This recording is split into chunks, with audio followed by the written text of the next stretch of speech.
I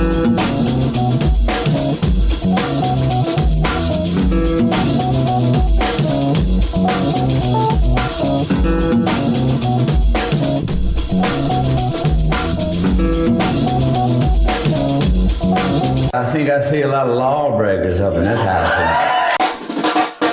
Hey, everybody, welcome to Sodcast, informing the podcast about film, culture, politics, and Steven Soderbergh, where we watch every film directed by American filmmaker Steven Soderbergh and explore how they speak to their moment. And this one, the show is hosted by two Peckerwood jackasses. I'm one of the Peckerwood jackasses. My name is Jake Sir.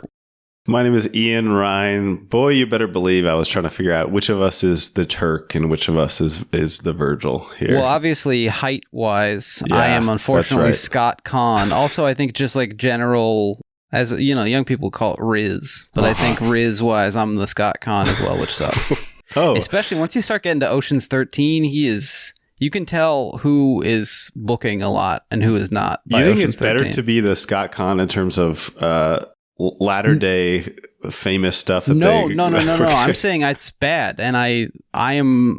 My body's decaying at the same rate as Scott Conn's, Okay, is what I'm saying. great. And then you have some similar allegations against you. That's what I was trying to say. That is not the case. That's the similarity that I don't share with our friend Casey Affleck. Come on, we're just kidding around. Ian's sick. Yep. I have the famous COVID virus once again, folks. Yeah. But this is like the Yen's hand of our podcast today. It's like it's really not gonna make a big difference, you know. I thought you meant because when he does the middle finger out of the little it's CGI. That's fake. It's fake. Yeah, so I thought you meant that you were lying about having COVID. That sounds like something you would do. It's real. I took a 2.5 week trip to technically 2 different other countries, did not get sick, was following, the old mask on the plane protocol, got home, almost immediately exposed to the COVID virus and became ill in my own abode. So that'll happen. Stay frosty. Yep. As we like to say. Watch your six. That's right. Somebody's going to give you COVID. Real quick, if you'd like to support the show, you can subscribe to our Patreon, $5 a month. We talk about all kinds of stuff. We just recently did an episode on, let's see, when this comes out, we did a Walking Tall. Walking Tall was pretty good. Yeah.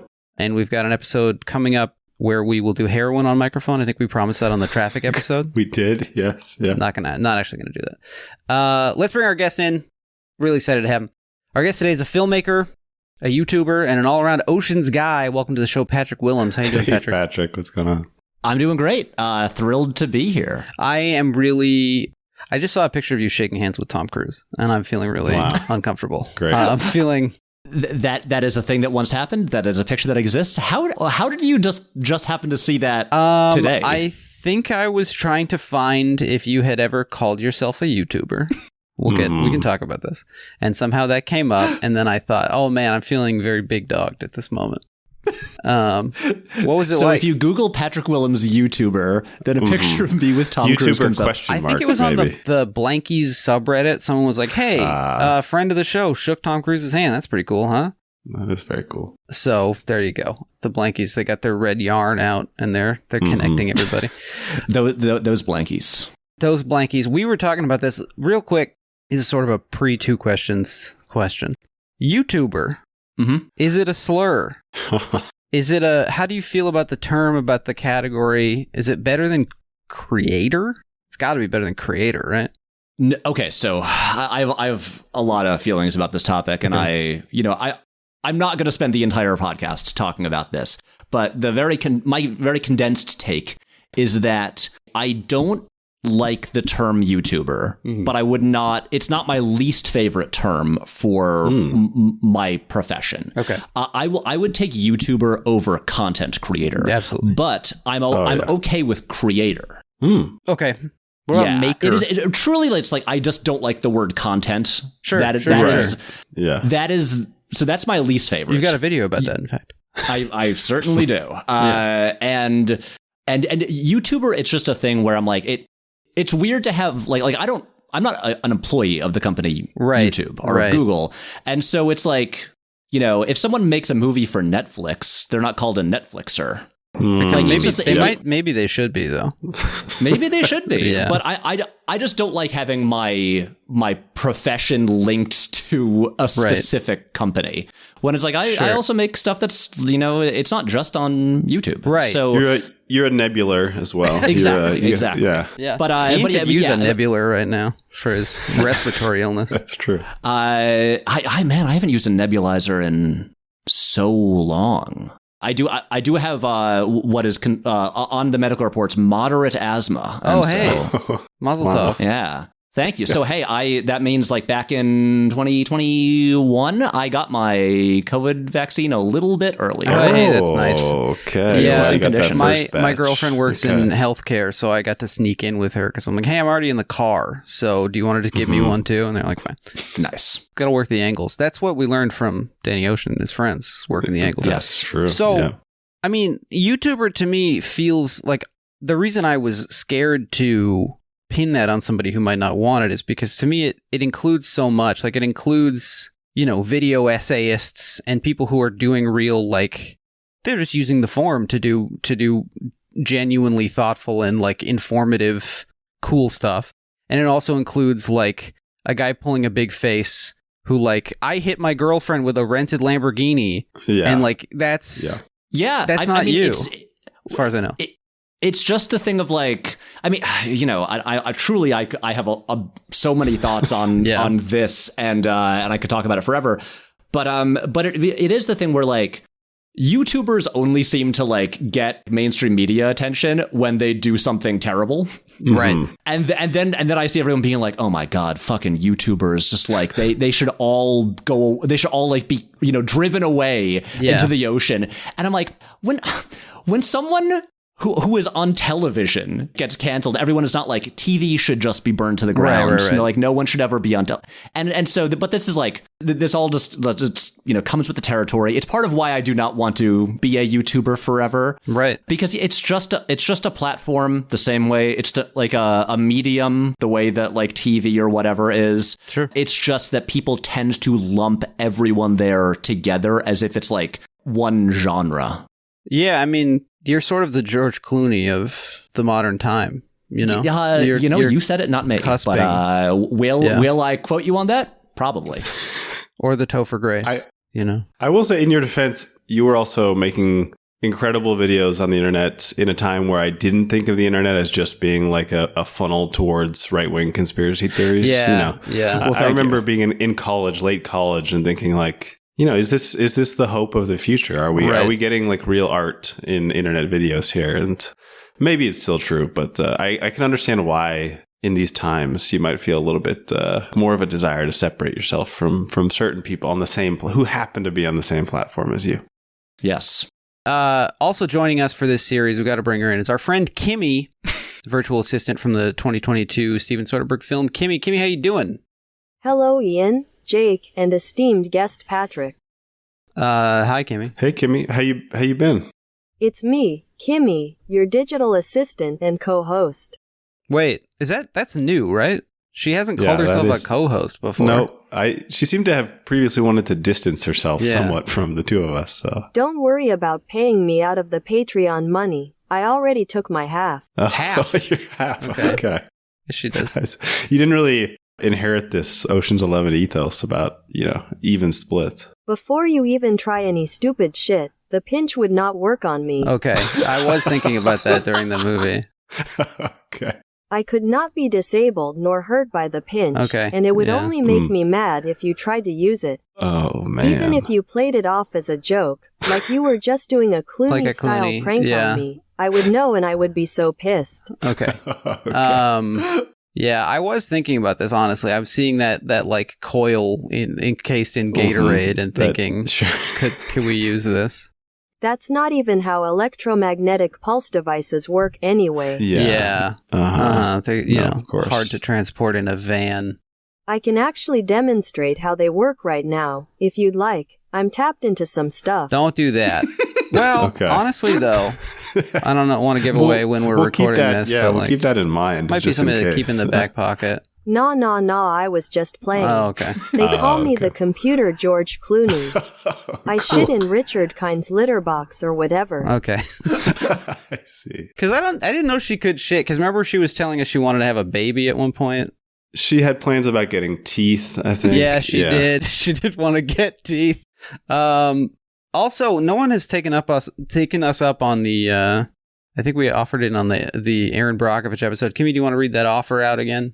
If any listeners would like some digital assistance from me, Kimmy, the digital assistant, send your questions over to podcastforme@gmail.com. Doesn't even know how to say the show right. I will do my best to assist you on a future episode.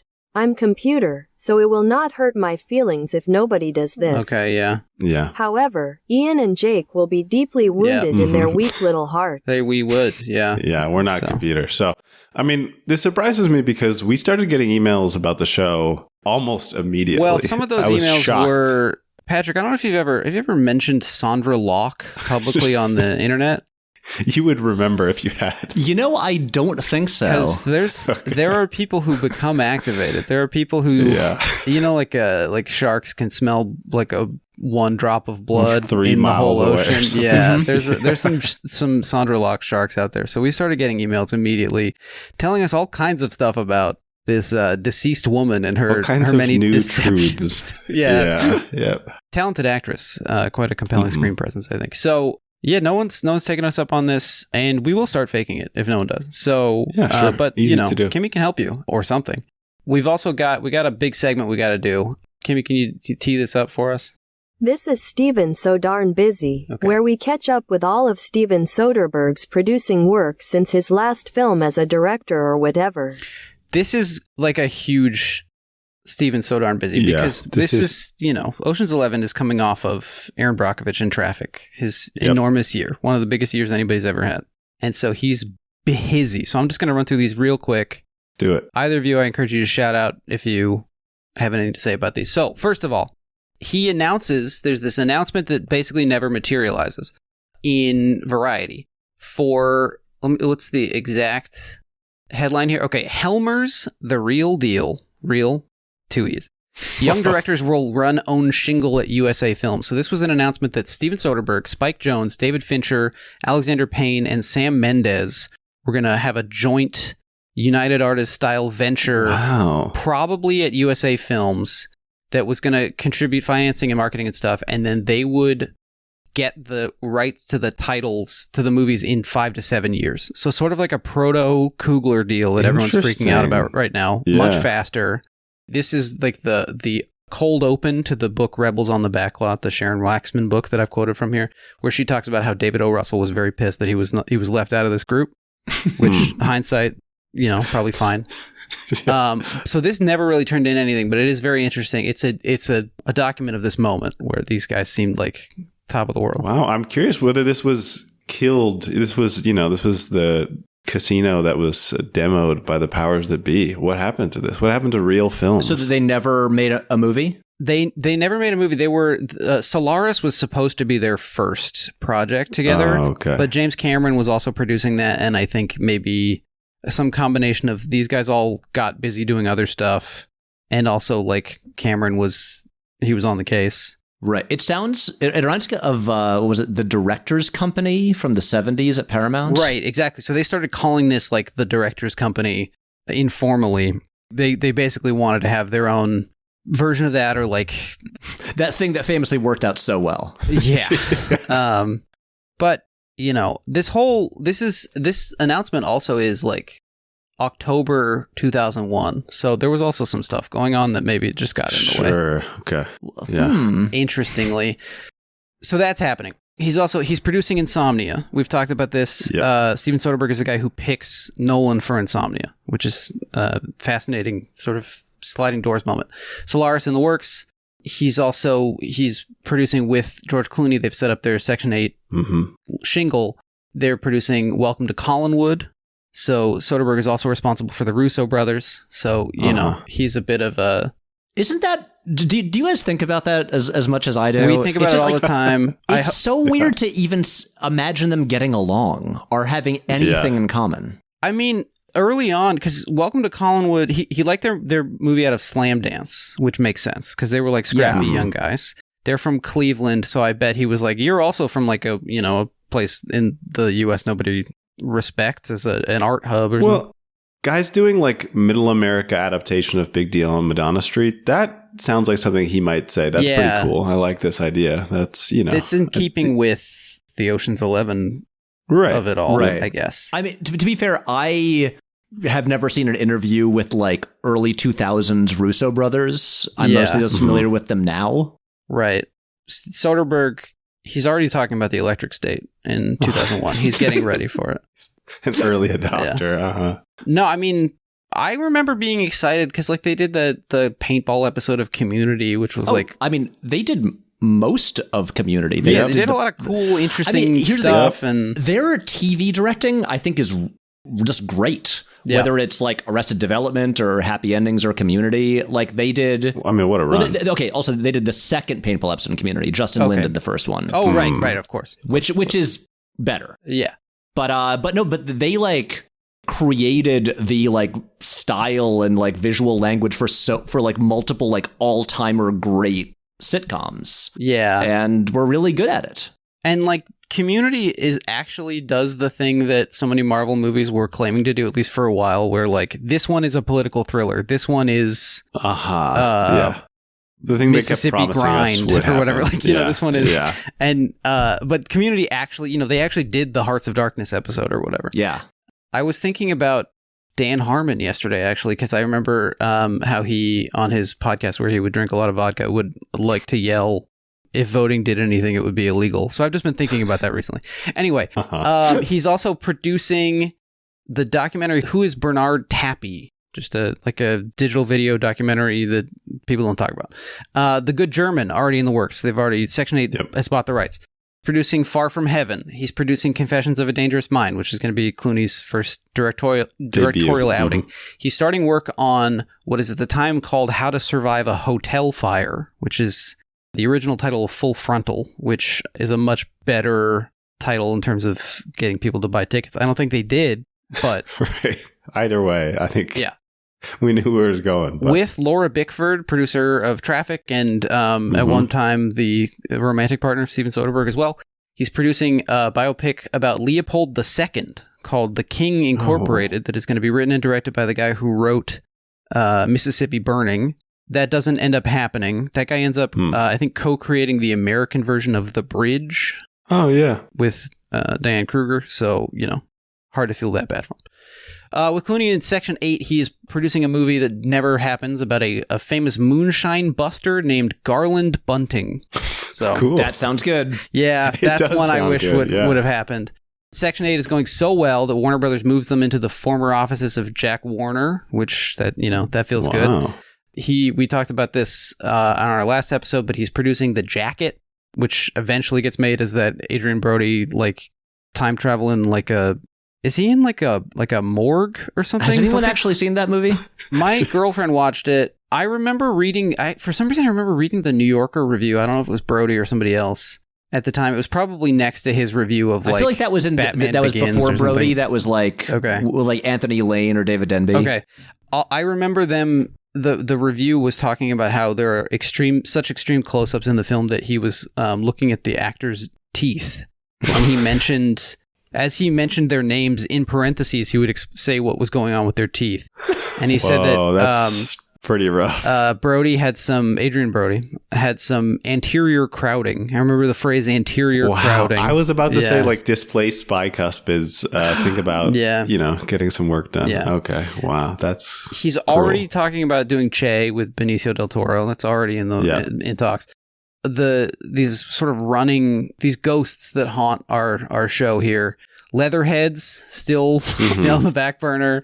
He's still involved in litigation over the rights to Confederacy of Dunces. Yep. We mentioned on the Traffic episode, Patrick, you ever heard of Nibblebox? If I say Nibblebox, do you know what that is? No. Okay. I can't say I do. It's fine. I'm not trying to, this is not an attack. Doug Lyman put this website together. This is back when everyone was excited about websites. Doug Lyman put this website together where like real filmmakers were going to mentor you, like young upstarting filmmakers over the internet. And Soderbergh was involved in like, I think Alexander Payne and somebody else, you know. So Nibblebox gets a big injection of funding from Vivendi Universal, which is why we all know what Nibblebox is today. Of course. And then, and I think that's it. So he's busy as fuck. So and then during all of this, he makes Ocean's 11. During all of this, he makes Ocean's 11. I mean, I don't know how many of these are just like get about as far as let's tell Variety that we're working on this. A couple lunches. Yeah. You got to eat lunch every day. That's what doctors are recommending. Okay, so now let's do our signature segment, the 2 questions. Kimmy, what is this one again? It's time for the 2 questions, our signature segment where we ask each other 2 questions. All right, Patrick, will you come up with a question for us? I came up with a question. That's beautiful. I was drawing a blank, and then Ian joined the episode, and inspired by his current condition, how many times have you guys had COVID? Ian? Great question. Minimum 3 is what I'll say. Okay. I have a hard floor of 3 tested positive instances of COVID. Wow. I believe one of them was recorded on the show because Jake and I were going to go visit Carmel by the Sea. No, like your testing was literally recorded. Right. Yeah. With a Zoom, we had the Zoom recorder. Yeah. And like Ian thought he had COVID, and so we were, 2 XLR cable lengths apart from each other. Yeah. And we had already spent 12 hours in a car in the previous couple of days, and somehow Jake never got it. So. Yeah. I just built stronger stuff. I got that Scott Conn blood. That's right. I should say I once surfed with Scott Conn, and he was extremely, he was extremely just like doing his own thing. He was out there. I was impressed by how much, first of all, if I had to guess, maybe this is unfair to our friend Scott, there's some people who are out in the water and become like real psycho tyrants of the sea, people who want to be in control of the ocean herself. Right. Surf Nazis. That's right. And he seemed like he was just like trying to engage in this practice that he enjoys. And he was just doing his thing, and he was quite good. So cool. Was he on Hawaii 5-0 at the time? I don't think if you are trying to ask me how long Hawaii 5-0 ran for, I don't know, like 20 years. Running for? Yeah. Okay. Is it still on? Yeah. Impossible to say. This must have been 2014, I would guess. 2015. Was he asking around, like, how little do you think we could pay Daniel Day-Kim? Yeah. Just trying to gauge people. Yeah. Like, I don't want it to be ridiculous, but I do want it to be insulting. Right. Yeah. I mean, he's got a low center of gravity. I can say that. He does. I have one too. So I think it was probably helps may have him been on the board of use. Yeah, that's right. Like when a bulldog gets up on the surfboard, skateboard, whatever. But so you didn't get COVID from Scott Conn? I did not. Well, no, I don't think so. Okay. This would have been pretty early days for COVID. Okay. So, who can say when they were putting the first tests out there? Jake, what about you? I've had it How many times once. you had COVID? One confirmed. Oh, wow. Got it almost a few years ago to the day. It was on July 4th. I had been so careful up until July 4th, 2021. Yeah. And I was like, you know what? I'll go to a 4th of July party with like 7 people in it. It'll be fine. This. Yeah. Boom, COVID. Pretty sure I know who I got it from. Did not like them already. So, and then I've had so many, I'm sure I have COVID moments, and then tested and always tested negative. So I don't think I've had it more than that. And then also, my girlfriend and I had gone to Japan and Korea in November 2019, and she felt very sick on the way back. Don't know if there was already something going on over in East Asia. Also don't know if it even has anything to do with East Asia. At this point, I feel like none of us know anything about anything. But maybe we had like proto-COVID. That's less crazy than the stories of people who will say like, well, I was in Alaska in February 2018 and I felt really weird. I had like a weird day, and that might have been COVID. Cold. So, I mean, there's also I remember reading someone's kind of harebrained, but maybe onto something recollection of there were a bunch of hospitalizations of vape users in like early 2019. People were getting like really bad respiratory infections, and they thought it was connected to vapes. I don't know. Patrick, what about you? Similar to you, I'm only aware, I'm only sure that I've had COVID once, and it was May 2022. Oh, wow. I really late to the game. Was good for a long time, and it's like I've been Since then, I think there have been maybe 2 times where I have gotten sick and was like, this feels as bad as that one time that I got COVID, but then I tested and negative. Right. And so, yeah, maybe in all this, in these 5 years, still just that one time. Yeah, I mean, I got a lot of brain fog, it feels like, but like that's also because I'm 5 years older than I was before. So like, who knows, you know? Yeah. I drink a lot of Diet Coke. I don't sleep very well. Like, I was about to say. You know, Yeah. it's overdetermined.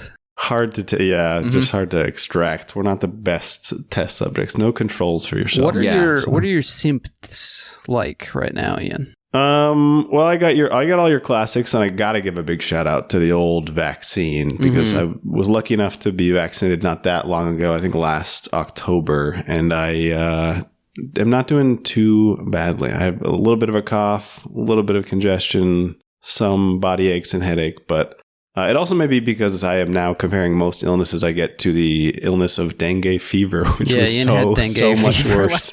So much worse than COVID. Wait, so what I'm learning here is that, Ian, you are a magnet for illnesses. Yeah, we've figured it out. Have we talked about what your doctor gave you an HIV test? Did we tell the folks about this? I don't know if we have talked about that on the show, but they were trying to figure out, like, it's got to be something. Yeah, no, you can say that. We just figured out that, I mean, I think we figured out that Ian just doesn't get enough sleep and his body is very weak. He's just weakening himself all the time. That is true. He's lightly kryptoniting himself like every day. Oh, man. Yeah.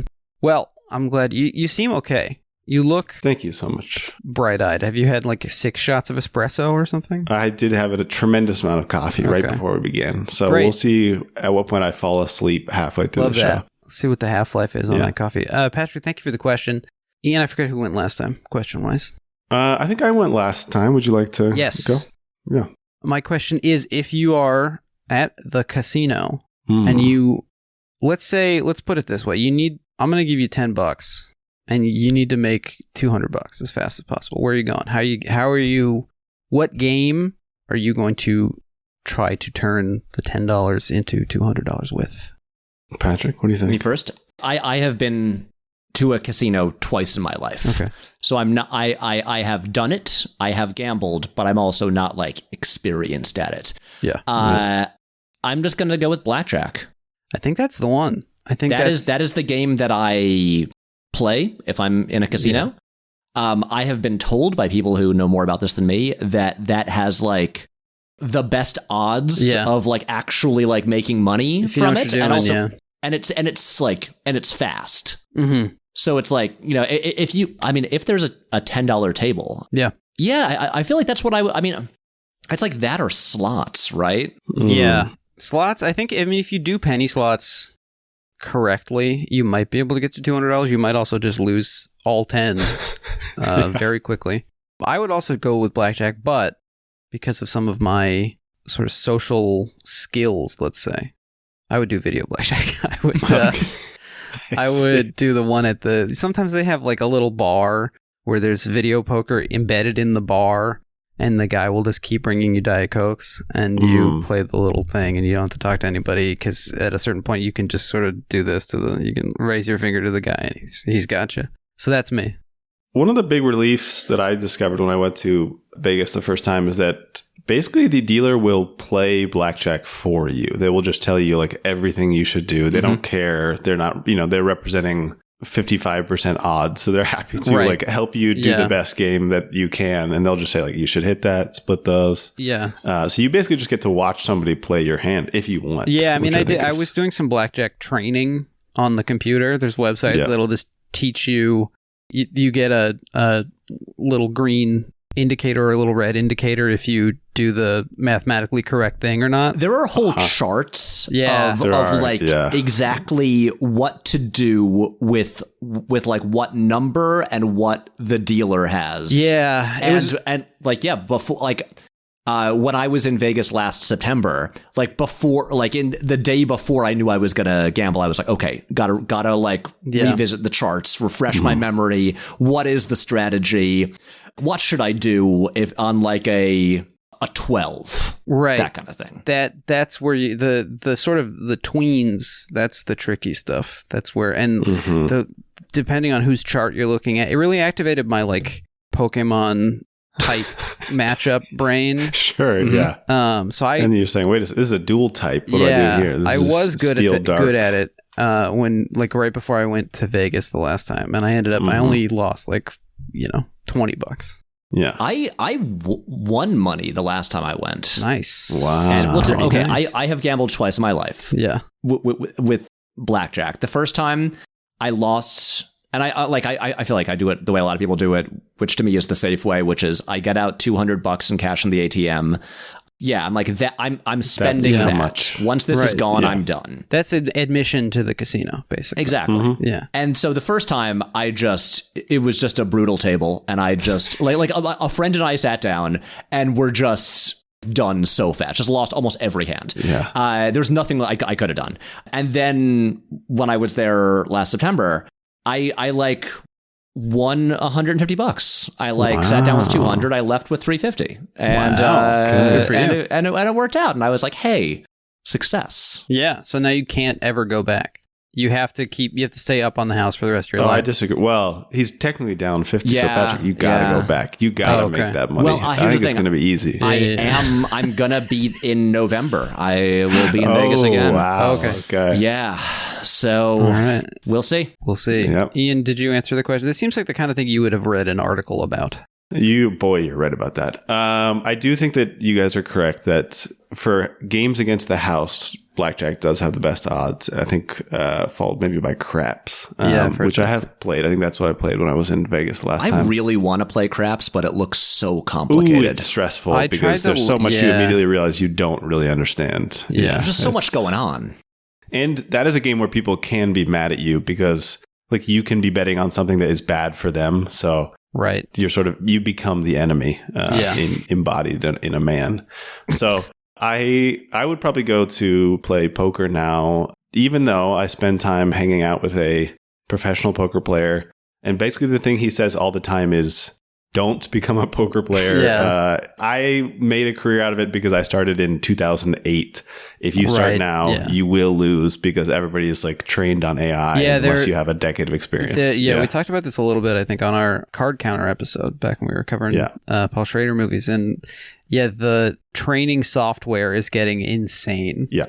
That's right. And all these guys are like they're in the Ivan Drago training facility, basically. Basically, with GTO solver. But I do think playing against a bunch of old guys who have been drinking too much, I might be able to walk away with $200. I mean, I watched Rounders in preparation for this. I'd never seen it before, and it seems like if you can get yourself into a game full of law professors, you can really clean house. Yeah. Careful about those cop games, though. Mm-hmm. And then also, if you just do an impression of John Malkovich in Rounders, you might like psych them out. Yeah, that would be as what is his name, like Billy Moscow or something? His name is like Bobby KGB. Oh yeah, KGB. Right. Bobby KGB. Yeah. Billy KGB. Teddy KGB. Teddy KGB. Yesterday, I was we were at my girlfriend's parents' house, and her 23-year-old brother was there having lunch with us, and some movie came up. Oh, The Truman Show. He was saying he didn't like The Truman Show because he didn't think that it was enough of a twist. I said, it's called The Truman Show. Don't like to hear that. Yeah. And then, you mean the thing that they tell you in the opening scene? Yeah, I don't know. He's got an interesting mind.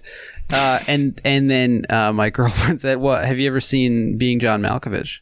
And he said, "Bean John Malkovich." he's like his name's Bean John. No, it's a sequel to the Mr. Bean movie. Oh, wow. I mean, I would watch that. But anyway, Mr. Bean meets John Malkovich. Yeah. Crossover. Boy. Hey, and Mr. Bean has a teddy, doesn't he? I think that's right. Yeah. I think that's right. That's a herald. Let's talk about the film Ocean's 11. Okay, so this is like one of the biggest, victory laps in the history of American cinema. Yeah. Yep. He's made money. He's impressed all the different types of guys, your genre guys, your difficult films, your challenging dramas. He did something at the Oscars that no one had done since Michael Curtiz did it. Mm-hmm. When he won Best Director in a year where he was nominated for 2 films. So like he can do basically whatever he wants. And he's actually already got this set up before at least before Traffic comes out, but I think maybe even before Aaron Brockovich. Like this is happening.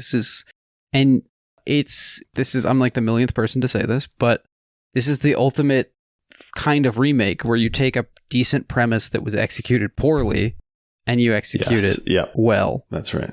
Patrick, what is your relationship to Ocean's 11? Briefly, we'll expand on this, but to Ocean's 11 and to Soderbergh. This is the first Soderbergh movie I saw. Mm-hmm. I mean, consider so I saw this in theaters. Yep. In December 2001 with my whole family. I believe opening night. I remember because this was way before the time of reserved seats. I remember we had to sit in the front row of the theater. Whoa. To be together. Yeah. That happened with the old family movie outing. And I can't remember exactly where I sat for the other movies I saw in 2001, but this one I remember very clearly because like everyone saw it. It was a big hit. It was the kind of thing where can we get the name of the multiplex? Do you remember the name of the multiplex? Yes. Well, it has changed twice in the time since I saw it there. But at the time, it was a Hoyt's Cinema. Oh, I love this. Yeah. Goosebumps. It was Hoyt's for a long time. It's currently an AMC. Yeah. But it was a bow tie for a while. Oh wow! But yeah, it was the Hoyt Cinema at the Wilton Mall. Yes. Just in the Saratoga Springs area of upstate New York. And yeah, it was just like I was excited about it. Everyone was excited, and it rocked. And back in school, I was in 8th grade at the time. Everyone was talking about it. Like it was just nonstop chatter. It was just a perfect thing because like it's a movie about adults dealing with like adult stuff, but also it's so much fun that basically and like other than the two fucks that they say, it is like there's like nothing objectionable in it, and so it like works for all ages. And I loved it, and to this day, it is like maybe in my top 10 movies of all time. It's like, that's not crazy. I watched it twice this week for this episode. I watched it on Wednesday, and then just kind of like, and then I was like, I've seen it so many times. I didn't pay super close attention.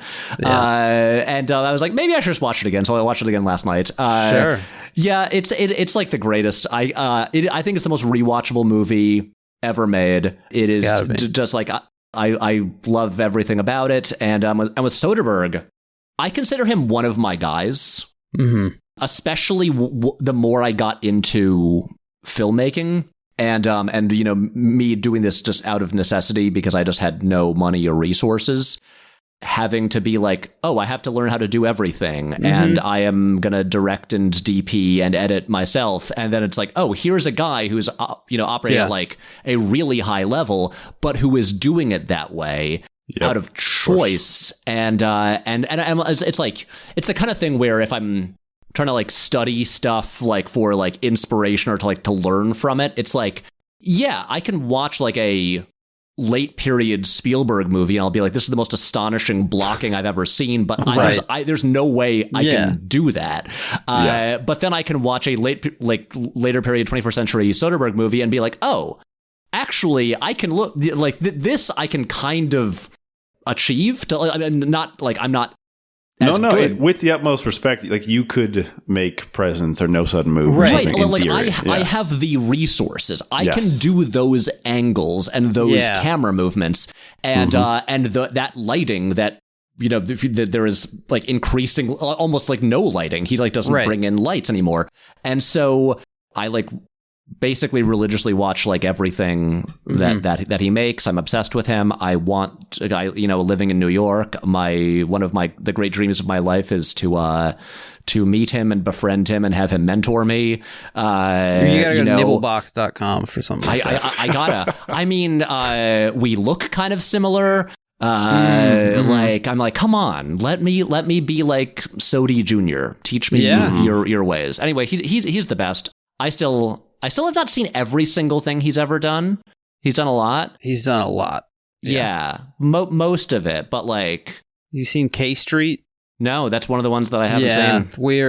It's always a question. We're getting to the point where it's like, do we pull the trigger on K Street somehow, or is that ephemera that we cover on Patreon in 2029? That's exactly. Yeah, it's like there's still some recent ones. Like I still haven't seen like Command Z. Yeah, that's the other one. That's And I feel like not a week of my life goes by where I don't tell someone that they have to watch The Nick, because it's like like that's the right thing to do. The greatest thing ever made. Anyway, I love him, and genuinely, I like when our mutual friend Brandon mentioned this podcast to me and was like, "Hey, could I put you in touch with them? They want you to be on the Oceans episode." I was like, "Oh, that's a big one." Like, really that I like truly like an honor to be here for this movie. The honor is ours. Thank you for joining us. Your video on Ocean's 11 and heist movies and the kind of the heist movie as metaphor for filmmaking, I think is very well done, and like a great sort of, it covers the various ways that can work. You bring in Inception, a number of other films, and like that's like I think a fairly commonly heard explanation for like the heist movie, but I don't know if it's ever been done quite as well as like this one. This is and this is the best. Clooney is like, he's Soderbergh's guy at this point. Well, this is only their second collab, right? Yeah, but they like, it seems like they at this moment have kind of a, speaking of your friend Tom Cruise, like a Cruise and Macquarie kind of marriage. It feels like they're like and they've already been, I mean, like you said, they've already made Section 8. They've been working on Solaris. So I think they have these like other visions together that they're already seeing the future for. So I think they must have felt very comfortable with each other. I don't think they fit so perfectly together that like it's like it just makes sense. And he clowns on Clooney in the commentaries like way more than anybody else with it, and it seems like in a way where he knows Clooney's going to listen to it. Comfort level. Yeah. Well, he's got to get him back for all those pranks that he pulled on set. Of course. Exactly. Yeah. I don't think Soderbergh got one of the... Do you think he got one of the suitcases full of money? Do you know about this? I do. The Casamigos money story? I don't think so. Okay. He just gets to hang out in Lake Como whenever he wants. Yeah. Which pretty nice. I have a question, Patrick, as a scrappy do-it-all-yourself filmmaker. Was there ever a moment where you were a Robert Rodriguez guy? Because he's sort of the other guy who does it all himself. It's funny, the video that you were mentioning that I made, which I think I made in 2018, like a while ago. It's been a while. I think, if I remember correctly, a lot of that video is about Robert Rodriguez. I believe it comes up, yeah. Yeah, because Rodriguez was my guy when I was in high school. Yes. Like, I remember maybe like 10th grade, reading Rebel Without a Crew, and that was like my Bible when I'm like 16. I'm like, this is how I've got to make things. And then it was just a thing where then, as I was like in college and stuff like that, and began to get a little bit frustrated by like, oh, he's just gonna do the kind of like grindhouse thing in his backyard forever. It's just gonna be this, and then so like me kind of like getting a little just like frustrated and less interested in his kind of like refusal to evolve, and then getting into Soderbergh more around the same time, and so Soderbergh like took over as my guy.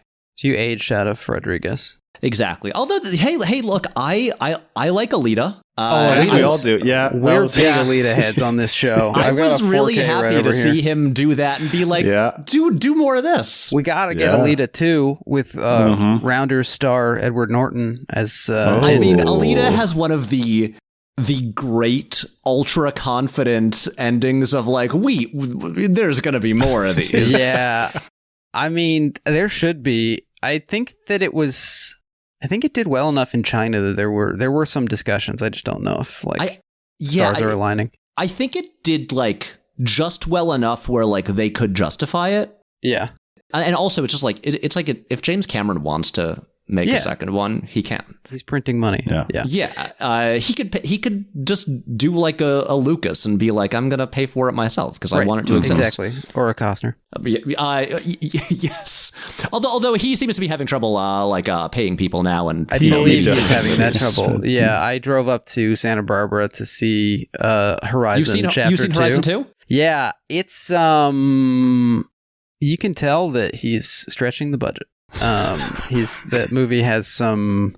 It's got some glacial moments, let's say. I was thinking about this film. My sister, there's a few films that my sister watched every night for like a year and a half, and then she would move on to the next one. How old was she during this time? Beginning around like 11, 12, 13. This was like a falling asleep movie. Yep. So the first one was Ocean's 11. The second one was Mrs. Doubtfire. And the third one was Matchstick Men. Oh, another Ted Griffin. Yeah, another Ted Griffin, and I think a similar tone to this one. Well, much messier as a film, much less, I think, kid friendly. So that's a surprise. Matchstick Men also has like kind of like a bummer ending. Yeah. Well, I think she was asleep by the ending most nights. Okay. Yeah, but because it's like Ocean's 11 is so breezy that I'm just like I could just watch it every day. Well, Soderbergh talks about that. Like he wanted a movie that was basically like frictionless for the audience. Like no one really gets hurt. There's no, like, Rounders is the classic kind of two guys running a scheme together, and one of them he's in control of himself, and one of them is the wild card that brings it all crashing down. And this is just two guys who are both cool. You know, this is like... Yeah, I want to get into the history of caper films and how this fits in, but a huge thing that sets this apart is that so many caper films hinge on the conflict between the people in the gang, like the ultimate breakdown of communication of some type of like selfish impulse. And there's just none of that. The only conflict that exists is like Linus is getting blooded or whatever. He's kind of like, learning the ropes, but otherwise, everybody's on the same page. Are bickering, but sometimes they're bickering in support of the scheme. So like they've been hired to bicker, you know? I was thinking about this when I was watching it again last night, and I actually like at one point like paused it to see the time code. It's not until about 45 minutes in that they reveal that Danny's ex-wife is like part of his motivation for this. Yeah. So like there are not even like personal stakes until 45 minutes in. And it's like great. When at that point the heist has already been going. I clocked at about 30 is when like the beginning of the heist happens. So you have fully 15 minutes of heists before you even know why we care about this. Right, but it's kind of amazing because it sort of breaks like what you'd think of as like traditional screenwriting rules. Right. There's some guys on Reddit will agree with you there. It's too easy to get the pinch out. Like, motherfucker, we're having a good time. Shut up. Yes. Dork. but like, I love it when movies do this, when it's like, oh, on paper, this should be a problem, but it's not. Yeah. And like the fact that there is almost no internal conflict, that there are almost no personal stakes beyond, they do make it very clear that like Terry Benedict will like ruin your life and kill you. But even then it's like... And then he'll go to work on you. Yeah. Even then it's like, it feels so toothless in like a nice way. Like, when you watch the original Ocean's 11, which I gotta say, I can't recommend. Neither can I. Patrick, I don't know if how many times you've seen that one. I've never seen it in full. Yeah, no one has. But I'm never motivated to. Yeah.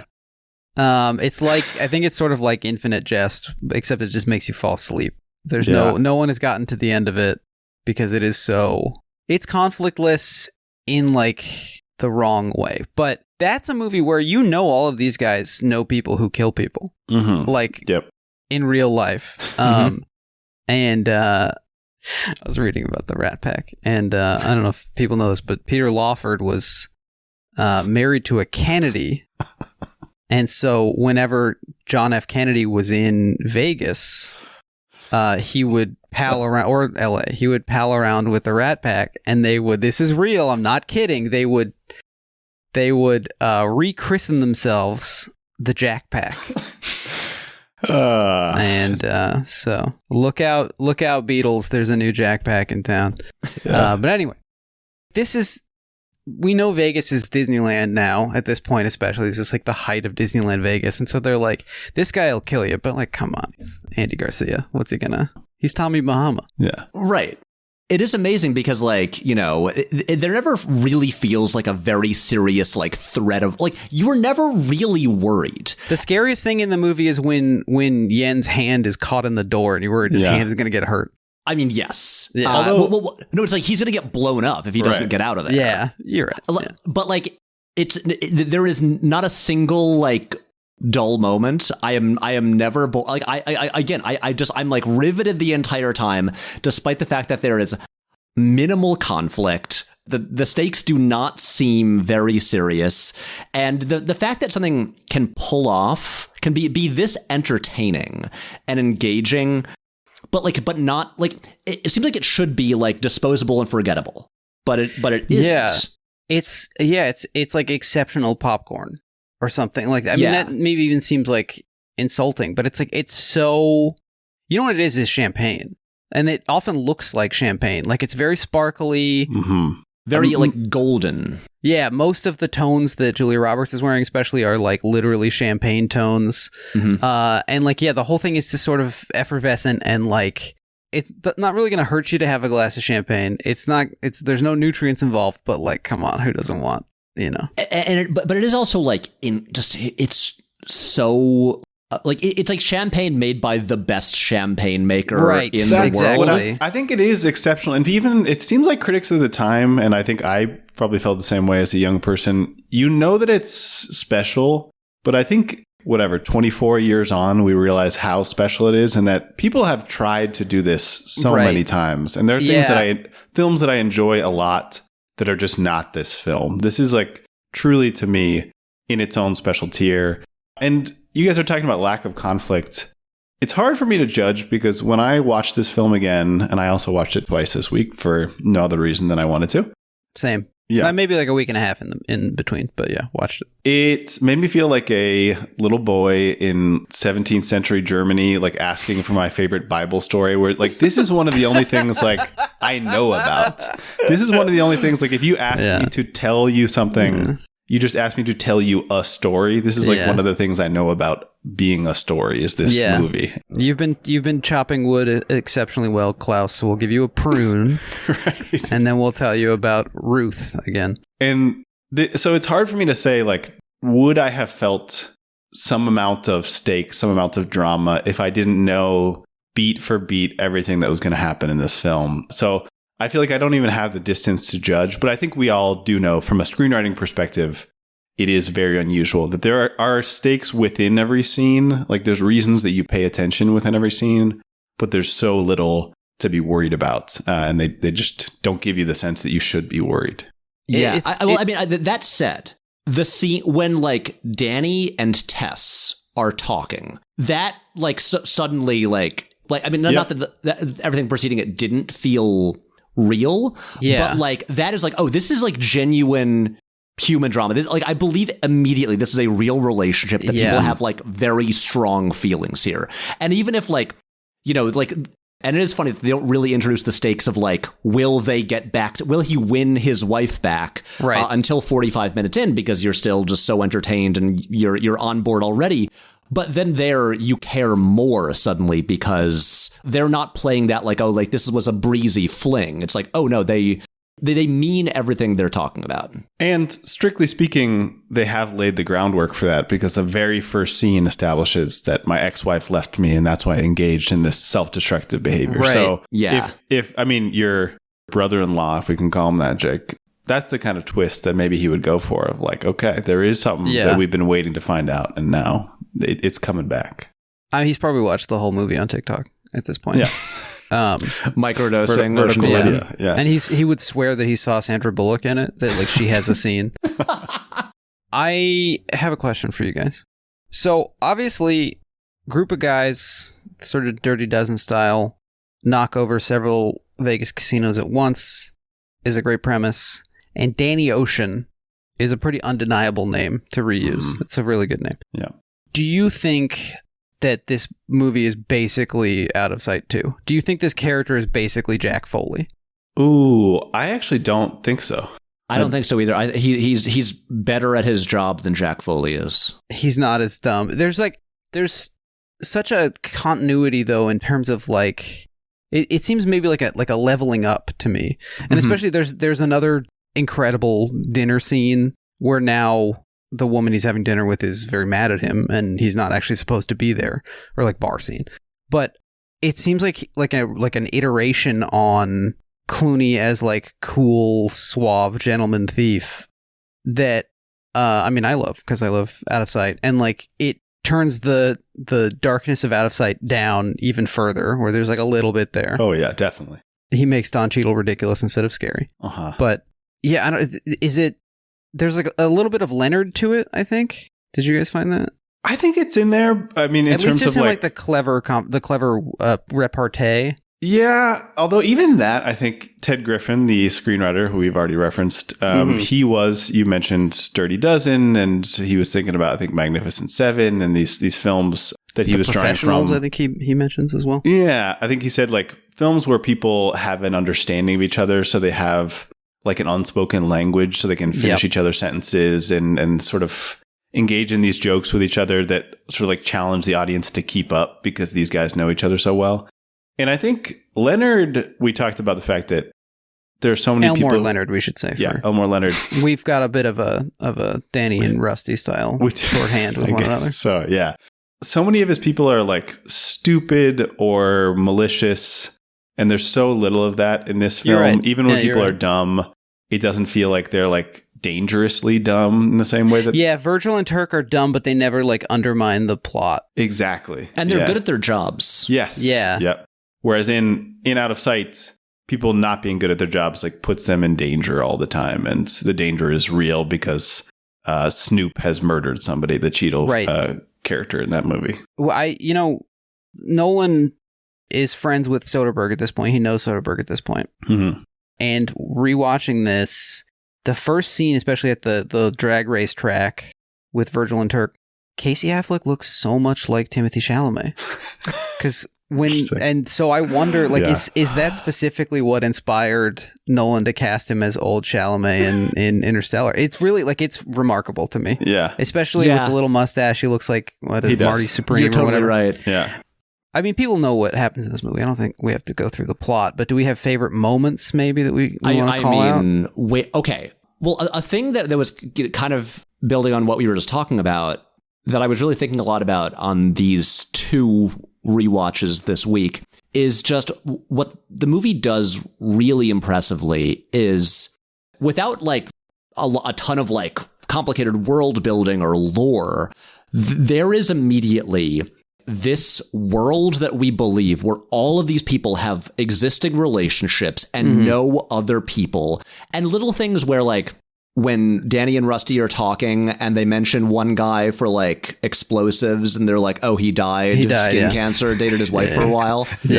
Just like a big part of why this is so engaging is we believe all of these people have histories and relationships, and this is a whole world where when Ruben says like, I still owe you from the guy in the place with the thing, all of that stuff, and then everyone is so good at what they do that we learn so little about their actual backstories. Like Linus having a father that Danny knows is like the most backstory almost anyone gets. Yep. But it doesn't matter because it's like and the thing that the really tricky thing that like, if someone said to me like, do this, I would be like, that sounds impossible. But like making everything so cool. And so as an audience, like we're being let into this very real, like the coolest world like imaginable. Yeah. And this is, I think, like kind of like the magic trick of Linus,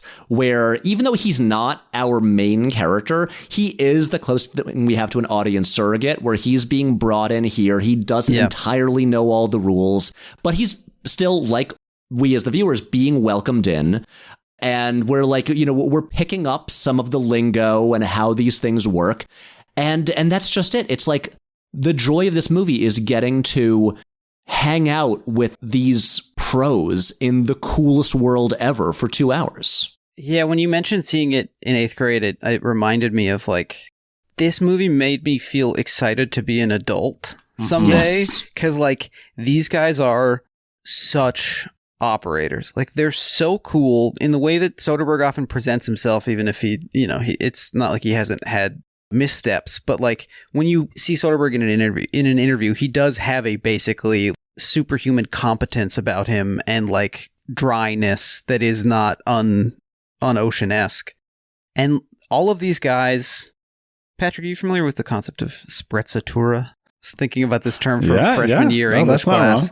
Okay, wait, this is, I've heard this word before, but I cannot remember what it means. It's killing. So it's Italian, and it's from like the Italian Renaissance, I believe, and it basically means like effortless grace, like making the difficult seem effortless, even while it's difficult to you. And like that's this whole thing. I think that's right. In the director's commentary, Soderbergh talks about the attention he was paying to like rhythms and sort of like allowing emotional buildup, emotional release. That so much of the film is like montage or quick cuts. And even from the very beginning, I think part of the reason it feels like we are in on the cool with these guys is that the pace of the film, I mean, he's in prison and then we get a long shot over the water outside of Atlantic City, just like a beautiful shot. And that's it breathes where the title shows up. Yeah. Yeah. It breathes for like a second. And then we're with him making a call outside of Trump Plaza. Well, we get what Soderbergh in the commentary, I think, calls his favorite shot in the movie, where, because Clooney looks like a biker. He looks like a scumbag in the parole board scene. But then he comes up the escalator. That's what I was about. So that's what we're building to. So that's after the Trump Plaza scene. But again, this is a difference to me between Out of Sight. There's not a scene of them driving down a Florida highway or something where it's like, okay, these guys kind of live in the world. This is Breath. We're in Atlantic City. Breath, he's coming up the escalator. It's like a out of focus shot on a chandelier. And then we see Clooney in the suit. Yeah. Breath, he goes to talk to this guy, Ramon or Frank, who we as the audience, we feel so cool because we get it. We get that these guys know each other, but Ramon is pretending that they don't. And he sets a meet. And so we immediately feel like I love that you're invoking this fancy pants idea of sprezzatura, because you're right. Suddenly we are also like privy to this stuff, and we get to feel it vicariously. Yeah, it's I couldn't agree more. And I like those as you were talking about, you know, that the transition into the helicopter shot over the water to Atlantic City, the cut to Clooney cleaned up. I was going through and I was like, I'm like, is that the 7th shot of the movie? Yeah. I'm like, I can count every shot because it's the storytelling is so confident and so efficient without, and it's like, it's this really tricky balance of it is incredibly stylish without, but like seeming effortless. It's like, it's not trying too hard. Yeah. And so that's like, you know, when you've got Clooney like exiting the jail, it's just like these two like handheld shots, like one tracking over his shoulder, one, you know, in front of him, like tracking backwards. And also you've got David Holmes's score. The opening piece, you know, it's like an extended remixed version of Rodney Yates off of that great album he's got. Yeah. But like, obviously the music it is all so cool and really sets the tone for it. But then like you've got that transition when they introduce Rusty. I'm just going to literally like talk through every shot of the movie now. Yeah, go for it. But like you've got the shot of Danny making the phone call in front of Trump Plaza, framed like on the far right of the frame. Yeah. And what's crazy about that is like on the commentary, Soderbergh talks about how he had it set up differently, and then somebody's like, look over there, and there was the Trump Plaza with fog in front of it. And so like even as much as the film seems totally in control and like this guy, it sprang forth from his forehead, like he managed to improvise this in some ways, which is crazy. It's crazy. And then you've just got the perfect split screen introduction of Rusty. And then like when you've got, and then like that scene is basically 2 shots where it like dollies back as he's eating. You hear, "Hey, Rusty," from off camera. And then it cuts to this tracking shot with him and Topher Grace, where, like, Brad Pitt doesn't say a word. It's just so cool. The way he's like, dialogue scene bored where to be there. He's so visibly like unhappy to be there, and he's like cooler than this cool environment. It's like the opposite of Goodfellas, where you're like, oh, this guy doesn't even belong here. Right. And then what's so funny about this sequence is you have Brad Pitt and George Clooney as just not well known, just like card guys, and then all of these TV stars playing themselves, getting mobbed for autographs and everything. And it is so funny having like two of the most famous movie stars alive playing not famous people who are just sitting here like indulging a bunch of, Teen Beat cover stars. That's right. Danny This calls is them something later. that does kind of make me feel bad, especially like watching Lost in Translation in retrospect. Obviously, Scarlett Johansson she was like the horse whisperer Ghost World girl at the time. But is this being mean to Cameron Diaz, who Anna Faris is playing? Yeah, exactly. And is it being mean to Anna Faris also? Yeah. To have the movie stars pretend that she is bigger than them when like she's lower on the call sheet. I don't know. It makes me... I guess I shouldn't feel that bad for Well, Anna for Lost in Faris. Translation, Scarlett Johansson was not famous. Yeah, she wasn't yet. But like, it's... I hope Holly Marie Combs feels good about being in this. Like, I hope she had a good time. She probably did. She got to hang out with George Clooney. Yeah. I think all the people like Shane West and Joshua Jackson, everyone, I think they're all funny in that scene. I mean, some of those lines, like all Reds, incredible All joke. Reds is really good. And how do you have three pairs? You can't have three pairs. That's a great joke. Yeah, it's all great. Joshua Jackson continually dealing in the wrong direction. Yep. And this is like the thing about this movie where it seems like a trifle. Mm-hmm. And because like, well, there's no conflict and there's no drama. Everything just like goes easily. Doesn't say anything about the world. This is not connected to anybody's experience. Right. But then like you look at that scene where Danny shows up in the poker room and, you know, and Rusty is trying to give lessons to the, you know, the young stars who are there. And he's like, Danny is trying to buy his way out of this bluff. This isn't going to work, all of that. Right. And then it's very clear Danny is not bluffing. He's all in. He means what he... And like that thing of being like... Just with like a fun little card scene where you've just got Topher Grace playing himself for like comic relief. It's also like... Without ever saying it, this is so key to Danny and Rusty's relationship. It is Danny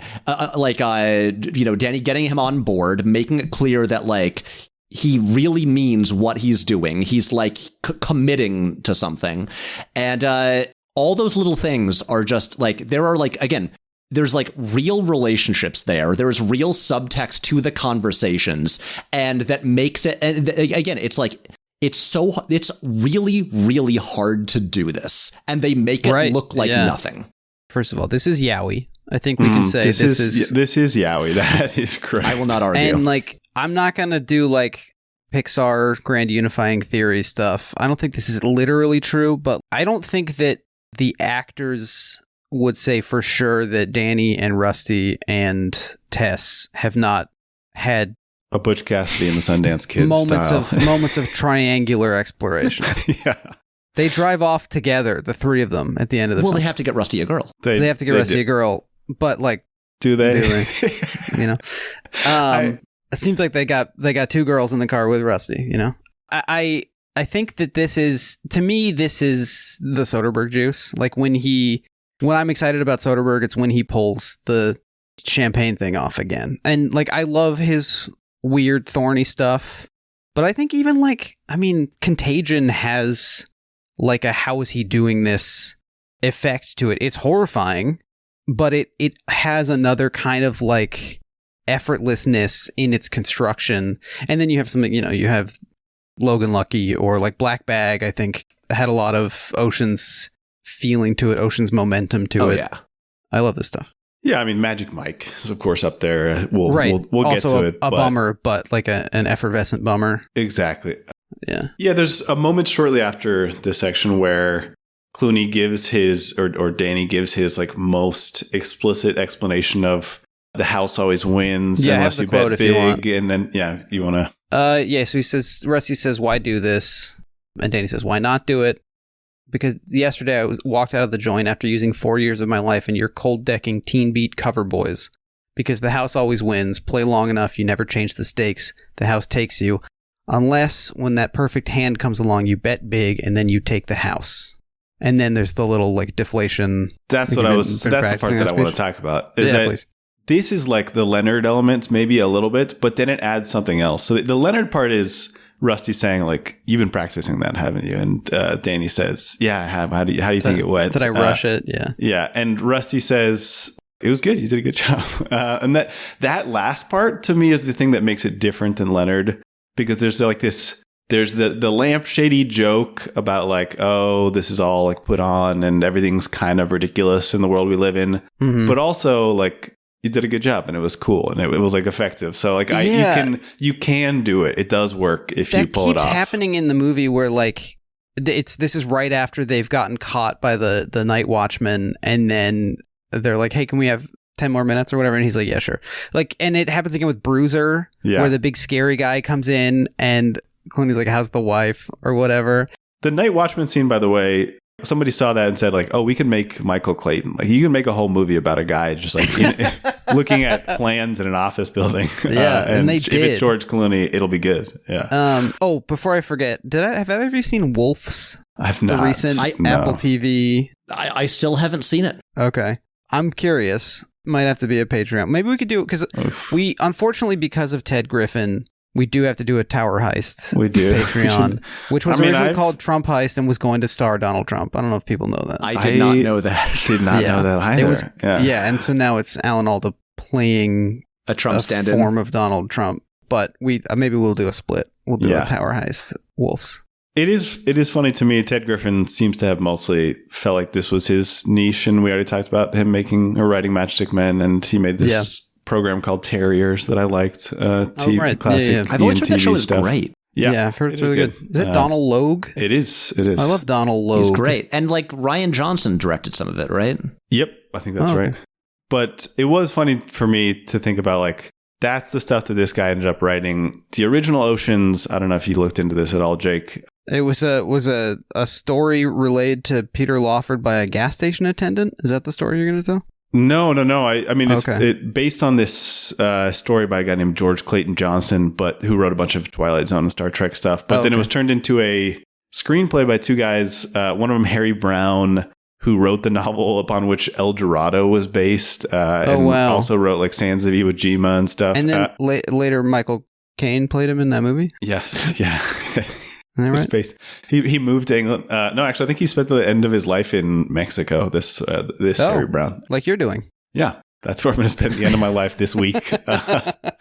And then the other guy who wrote the original, this dude named Charles Leterrier, who wrote The Front Page and His Girl Friday and The Spirit of St. Louis. Lewis Milestone, who directed Mutiny on the Bounty.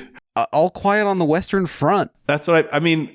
There's this incredible pedigree. That's what I think is very funny. Is that like, let's look. I'll be frank. I think you'll be Ramon. How about that from the movie? The first Ocean's 11 is nothing. It's like, boy, it almost doesn't exist. It's such light fare that, I mean, what's funny is that when Soderbergh talks about it, he's like, these guys like embodied cool, and I didn't even want to get close to that because I would have been like in their shadow. And I think, to imagine that he thinks that this film is in the original Ocean's 11 shadow is very silly. But I don't know. It makes the film feel even more special to me because that film was like one minor note in the careers of these incredible people. And this film just seems to tap into something. I don't know. It's one of those magical cinema moments where I think like the right voices met each other, and kind of tempered each other in the right way. And you have Stephen Marioni, the editor, I think, also incredible contribution to this movie. Oh, yeah. I mean, this is before Soderbergh was like editing all his own stuff. It was, he was like flirting with it on some projects. And then like the I believe on Aaron Brockovich's and Coates, or is that Traffic? That's Ann Coates, I think. And then, he's got some editors on the last couple.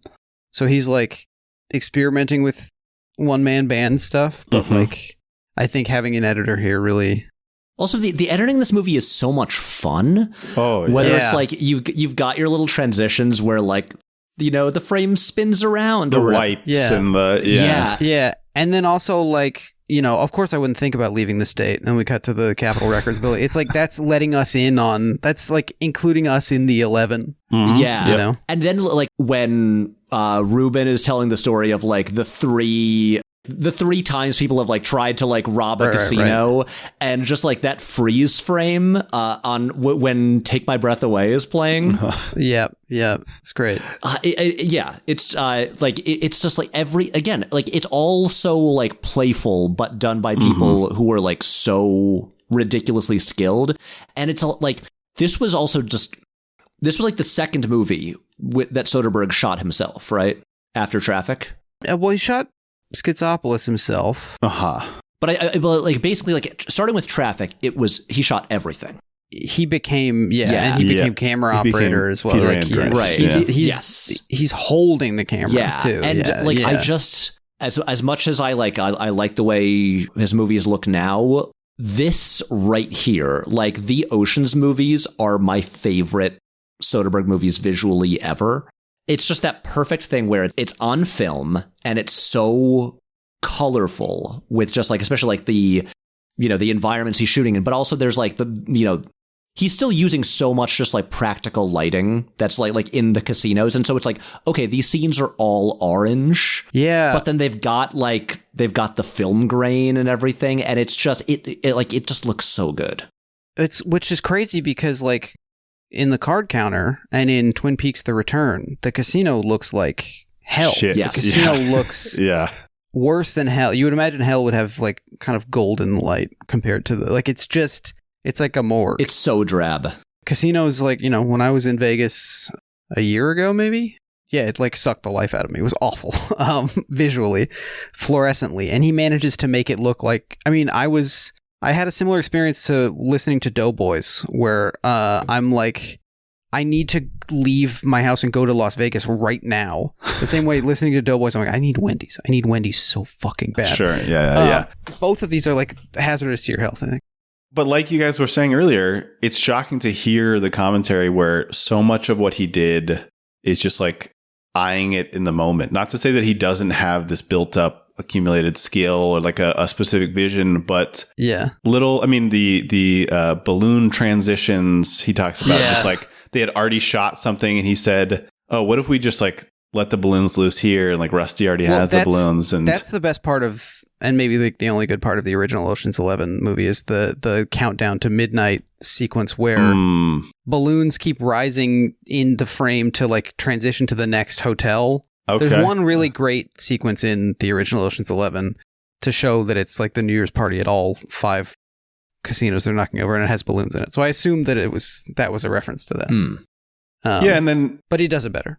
He does. And so many of the time he uses this expression in the commentary, don't step through a Rembrandt, where he's like, if you see a moment and the light in that moment, I forget if he's talking about Saul's suite or something. I don't know if you guys remember that moment where like the light is falling and they're all hanging out in Saul's suite, and there's this kind of like golden, shadowy cast. And, you know, he's just saying like, well, we just saw it and we said like, well, this looks incredible. Let's throw in like one extra light. Otherwise, it basically works by itself. Yeah. But I mean, this speaks to your thesis, Patrick, in your video. And it like he got this incredible crew together, and they're all like at the top of their game. Well, Bernie Mac is crushing. They're at the top of their game, but he also kind of like makes... That's the weirdness of this movie. I mean, Clooney was famous, but he wasn't... Sure. Like, this also made him as famous as we think of him being. Right. Yeah. This is... I think Behind Gravity, this might be his... I think that's right. One of these is his highest grossing. It is wild how, like, you know, we look at this now, and it's like, oh, right, this whole list of like A-list movie stars. But then you look at the movie and it's like, oh, well, actually, this Eddie Jemison. I mean, I am so happy whenever he pops up in anything. Oh, he's wonderful. But he's one of Soderbergh's like LSU guys. Yeah, like he's Louisiana buddies. Yeah, but you're right. But it is interesting to what degree this movie helped create the movie star personas for some of these people. Because like for Clooney, like he will forever be linked to this. Like, obviously, he was a star on ER. He was Batman. He was, he did like Oh Brother the year before this. But but this is what just announces, this is like the coolest guy in the world. This is the king of the world. Right.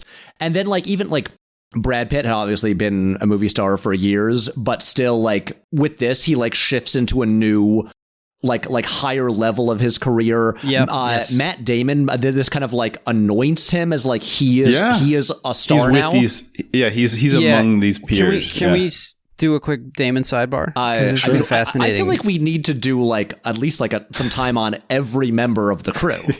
I mean, I don't have a lot going on today, so that's fine. Damon, so there's a bunch of sliding doors kind of almost castings in this film. There are, yeah. Damon is the most fascinating one because they had cast Mark Wahlberg. Mm-hmm. Mark Wahlberg was, and I think probably coming off of Three Kings, which is another like Clooney heist movie. They cast Mark Wahlberg, and then he decides to do Tim Burton's Planet of the Apes instead, which I think makes sense at the time. Honestly, like it's not like the dumbest decision in the world. Ocean's 11 remake is, if I had to pick a remake. These are both two big remakes of 60s movies. Yep. And I want to defend the Tim Burton Planet of the Apes as having the most incredible makeup effects in the history of cinema, probably. Like it's also in that movie, he is the lead, and in this, he's like the fifth lead. He's like the best. He's the guy they keep razzing. Yeah. And they apparently also went out to Johnny Depp, which I think is a terrible idea. And I'm so glad it didn't happen. Mm-hmm. So, but I think Damon is now like, he's one of the Soderbergh guys. He's... we get The Informant. Pops up in No Sudden Move. But like, he's now a guy who just will show up in like one scene in Unsane or No Sudden Move. Yeah. And also Nolan movies. He likes to do that too. He's like... Taika Waititi as well. Like, is Damon okay? What does he do? Is he Bill Murraying around? I think people just really like working with Matt Damon, and he also like truly he must be the easiest guy to work with because he'll pop in for once. Like have you seen was it Youth Without Youth? Oh no, is that the Coppola movie? No, I haven't seen it. Yeah, one of his like little like late period movies where he was like playing around. Right. Yeah, Matt Damon shows up for a scene. Wow. And that was also in like in the early 2000s. Like truly it seems like Matt Damon is just happy to show up, and do a thing, probably learns his lines, does a good job, and everyone invites him back. Matt, if you ever want to do a podcast, love to have you. I mean, it'd be a good bit to have him show up for 2 minutes and then send him off. Say bye, Matt Damon. Yeah, I don't know. Maybe catch him when have they finished the Odyssey? I don't know. I mean, famously, it takes a long time, so I don't know. It's gonna be. I'm excited. Fully IMAX. I think that's movies. right. Yeah, every single shot is IMAX. Huge practical cyclopses. Whoa! Great. They're building a real Cyclops. Yeah. It's like an animatronic. People were disappointed that he didn't actually detonate a nuke, and so he's like, you know what? I'm gonna breed a Cyclops. CRISPRing a Cyclops. Yeah. But I don't know. Maybe Matt could use a break and just wants to hang out and chat about Bubble. I mean, Matt, whatever, man. We'll do. Matt, you want to do Command Z? Big Command Z guy. Matt, did you have the Mosaic app on your phone? We want to know. Damon is great. I like his hat with a hat on it. I think he is in. I love Damon when he's a little flustered. I don't like him as much when he's Mr. Cool. Mm-hmm. Although, he's a very dependendable guy. But that's talented Mr. Ripley. Like when he's fraying a little bit, I think you're right. Yeah. Or Rainmaker. Great. The Rainmaker around this time. Adjustment Bureau. Everyone probably thinking of Adjustment Bureau. That's probably what everyone's thinking of. From the writer of Ocean's 12. That's right. Yeah, Wait, that's right. Is that true? Yeah, that is true. Yeah. Like it was also like the trailers for the Adjustment Bureau said from the writer of Ocean's 12. I remember that too. So I was thinking like this could be good. This could be something. I'm looking forward to the Adjustment Bureau. There's that part where John Slattery's like, I have to pretend to be the real John Slattery. Right. I have not seen the Adjustment Bureau since it was in theaters. I recall enjoying it, but I it's been so long. I saw Patrick, it. you're such a smart. Yeah, your insight into film is so incredible. I'm not sure I'm there with you on this one. I saw it just a couple years ago. Yeah, did we watch it together? Because I saw it a couple years ago I watched too. it by myself. Okay, I mean it's you got to see it in theaters to really get the proper experience. Maybe that's it's right. like it's I night never and saw it day. at Universal City Walk. Actually, that's where movies happen. That's true. That's really, movies happen. Hey, I saw that movie at the same theater where I saw Ocean's 11. Oh, hell wow. yeah! Damon, I don't know. Do we have other Damon thoughts? I mean, okay. Actually, can I rattle off some scenes? Of course. Okay. Please. A thought that I had when watching it again last night, just about like how was this movie ever? And obviously, it was a big hit movie that got really good reviews, but like, how could this be dismissed as like frivolous when you get to the introduction of Damon and it's like, yes, this is like shot in like slow-mo, low shutter speed.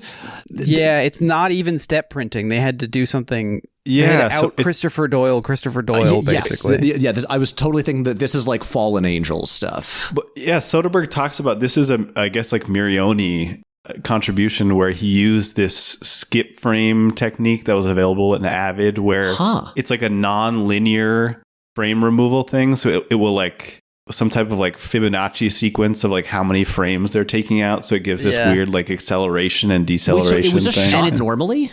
No, I think it's also shot. No, I believe it was shot normally. The way that I took the commentary to was that it was shot normally, but Damon was moving too fast as a pickpocket. I don't know if that's just the type of story you tell like on a promo circuit, but they were saying like, yeah, I think at the very least he's using like a low shutter angle to like be able to capture what is even happening. I mean, which is so cool that Damon, gets good enough at pickpocketing for a 3-second scene. How long is that scene? 5-second scene? But then like the little like the freeze frame when he's got the wallet, it's just that's beautiful. It is so like I'm an Ocean's 12 defender. I like 12. Oh, yeah. I mean I like them all. Yeah.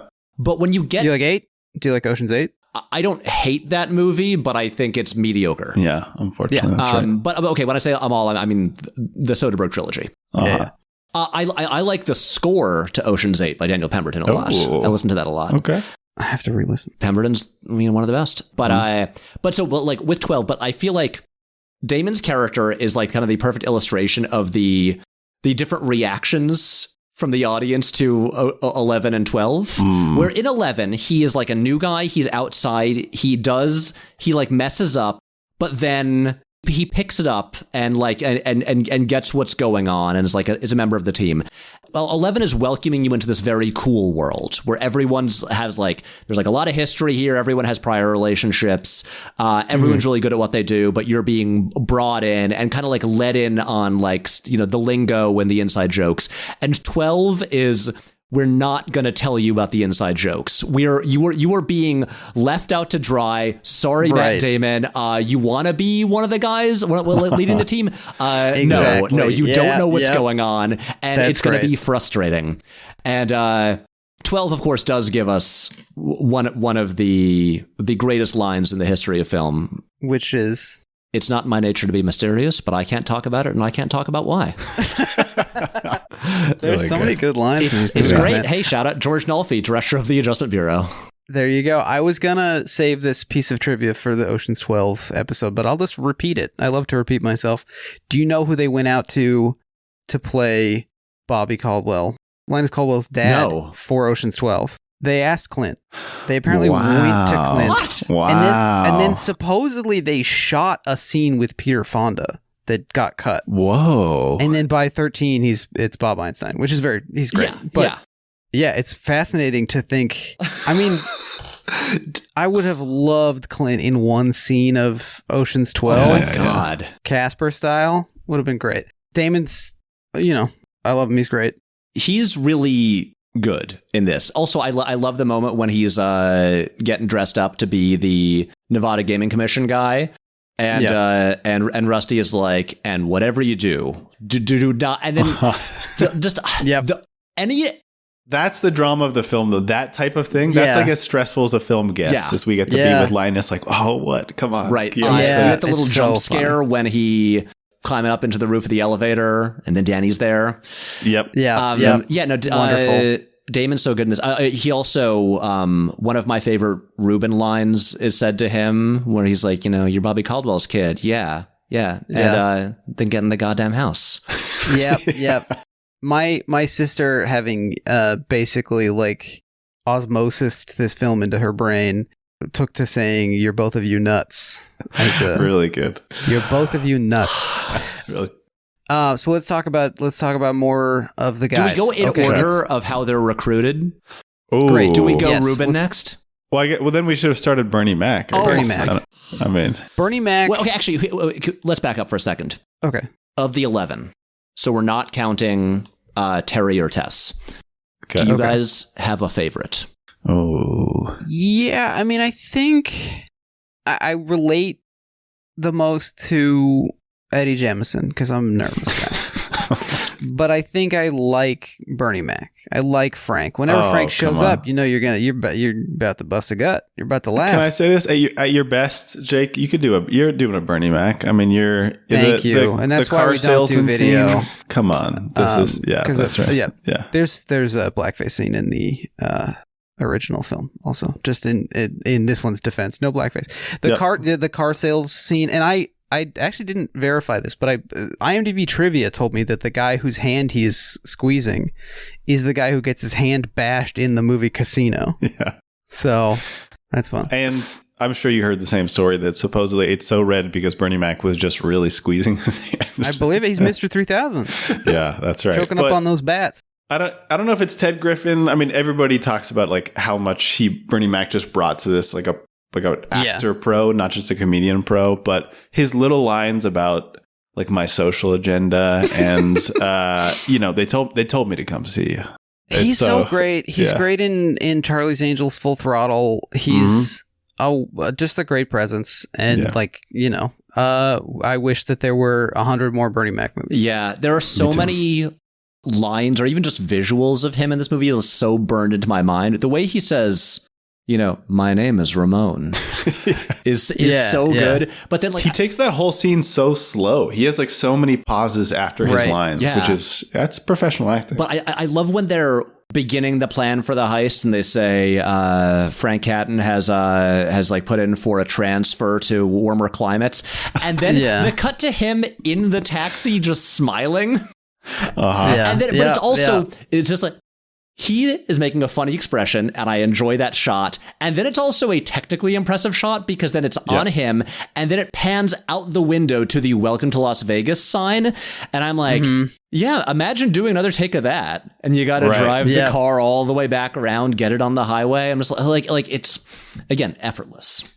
Yeah, he's so good, and in a way that looks totally easy to him, but wonderful. And Ted Griffin has a thing where he says like he tried to bring the characters back in like every 10 to 15 minutes so he wouldn't lose track of anybody because, like you said, Patrick, it's shocking how little screen time and like how little actual development there is from each person. And yet we care about them so much, which is that keeps happening in the original. First of all these guys look the same. Yeah. But like it's so hard to know, have I met this guy before? Which one is this?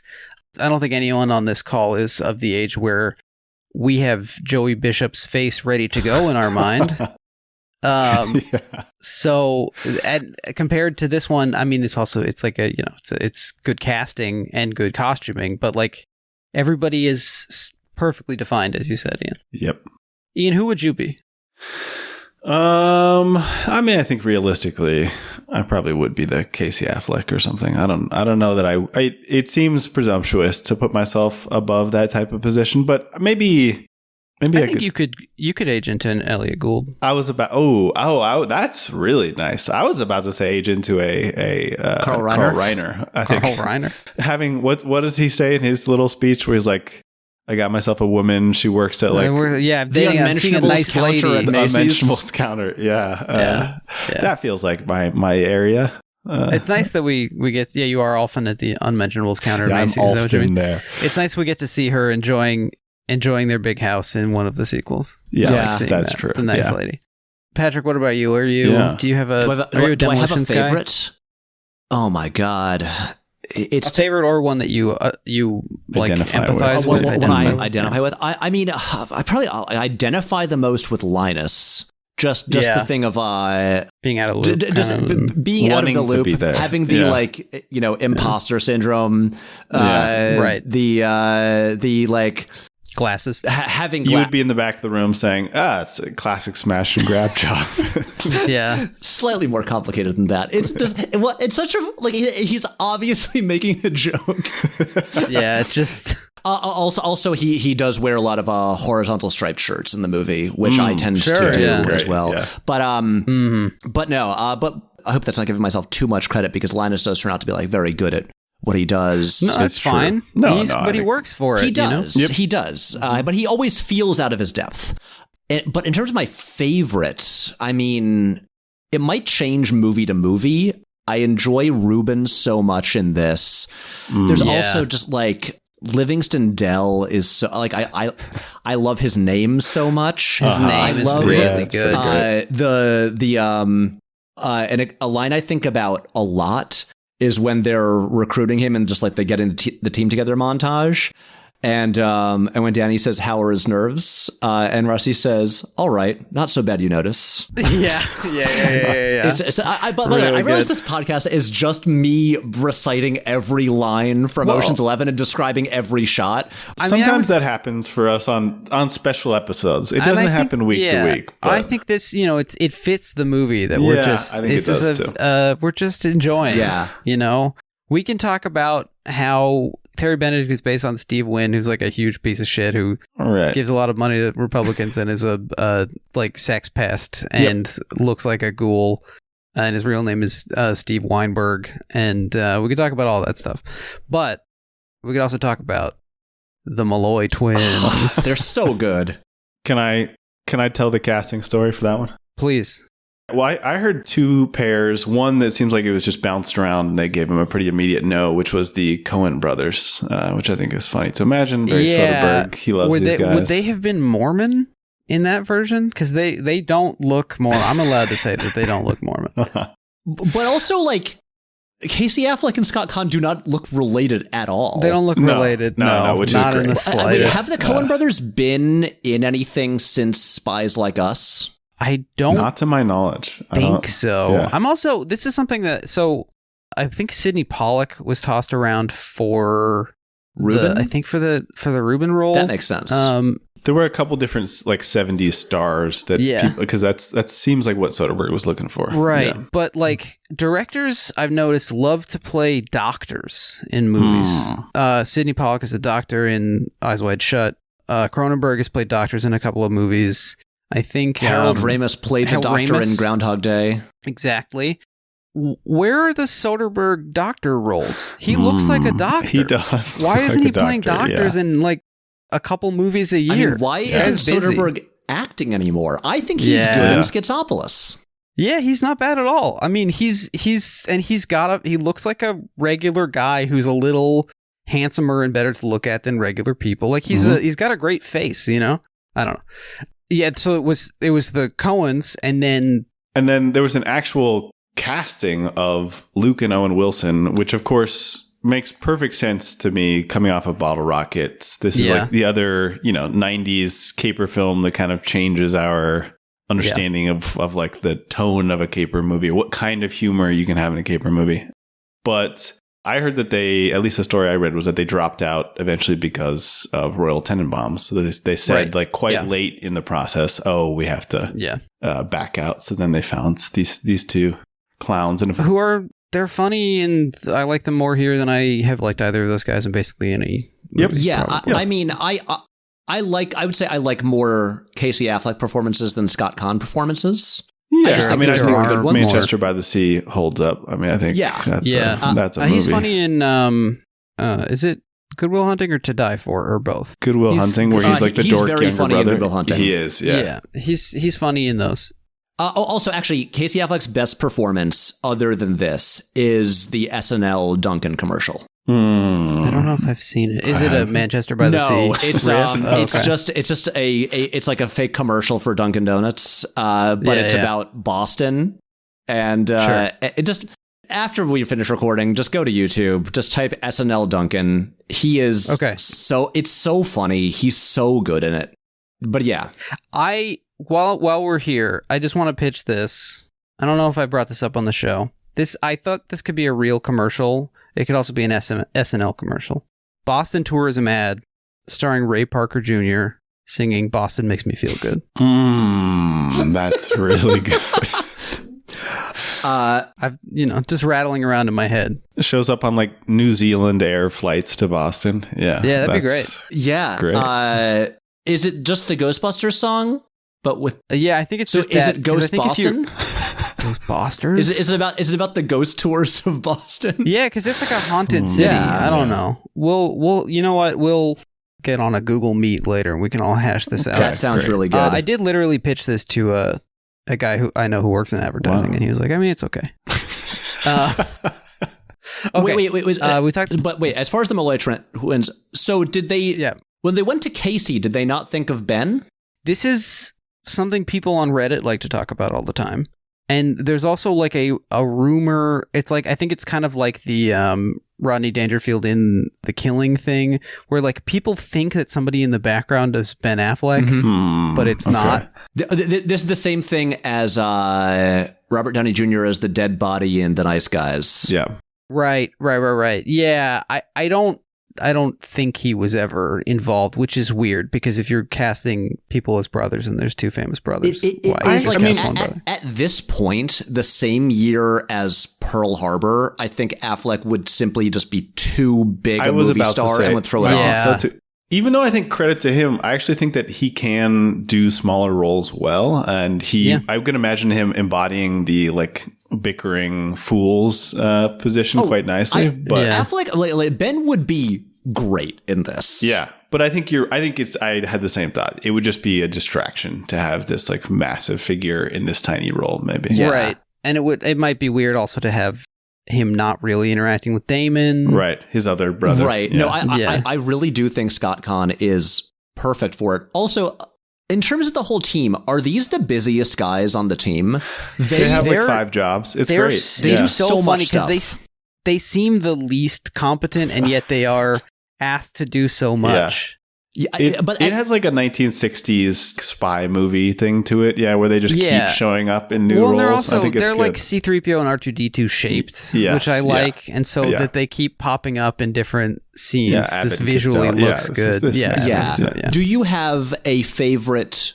Putting aside their beautiful introduction on the racetrack, do you have a favorite moment with the Malloy twins?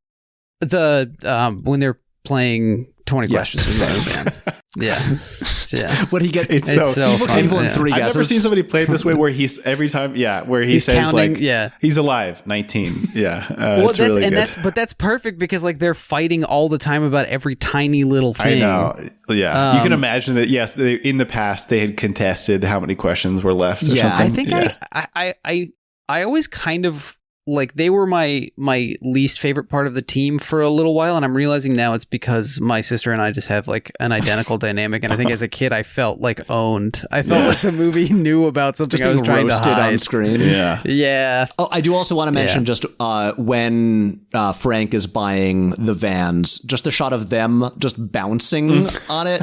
Is so funny. they're also like the kids from Talladega Nights. Yes. Like they're just these little like monkeys that are just shaking everything and messing with everything. Yeah.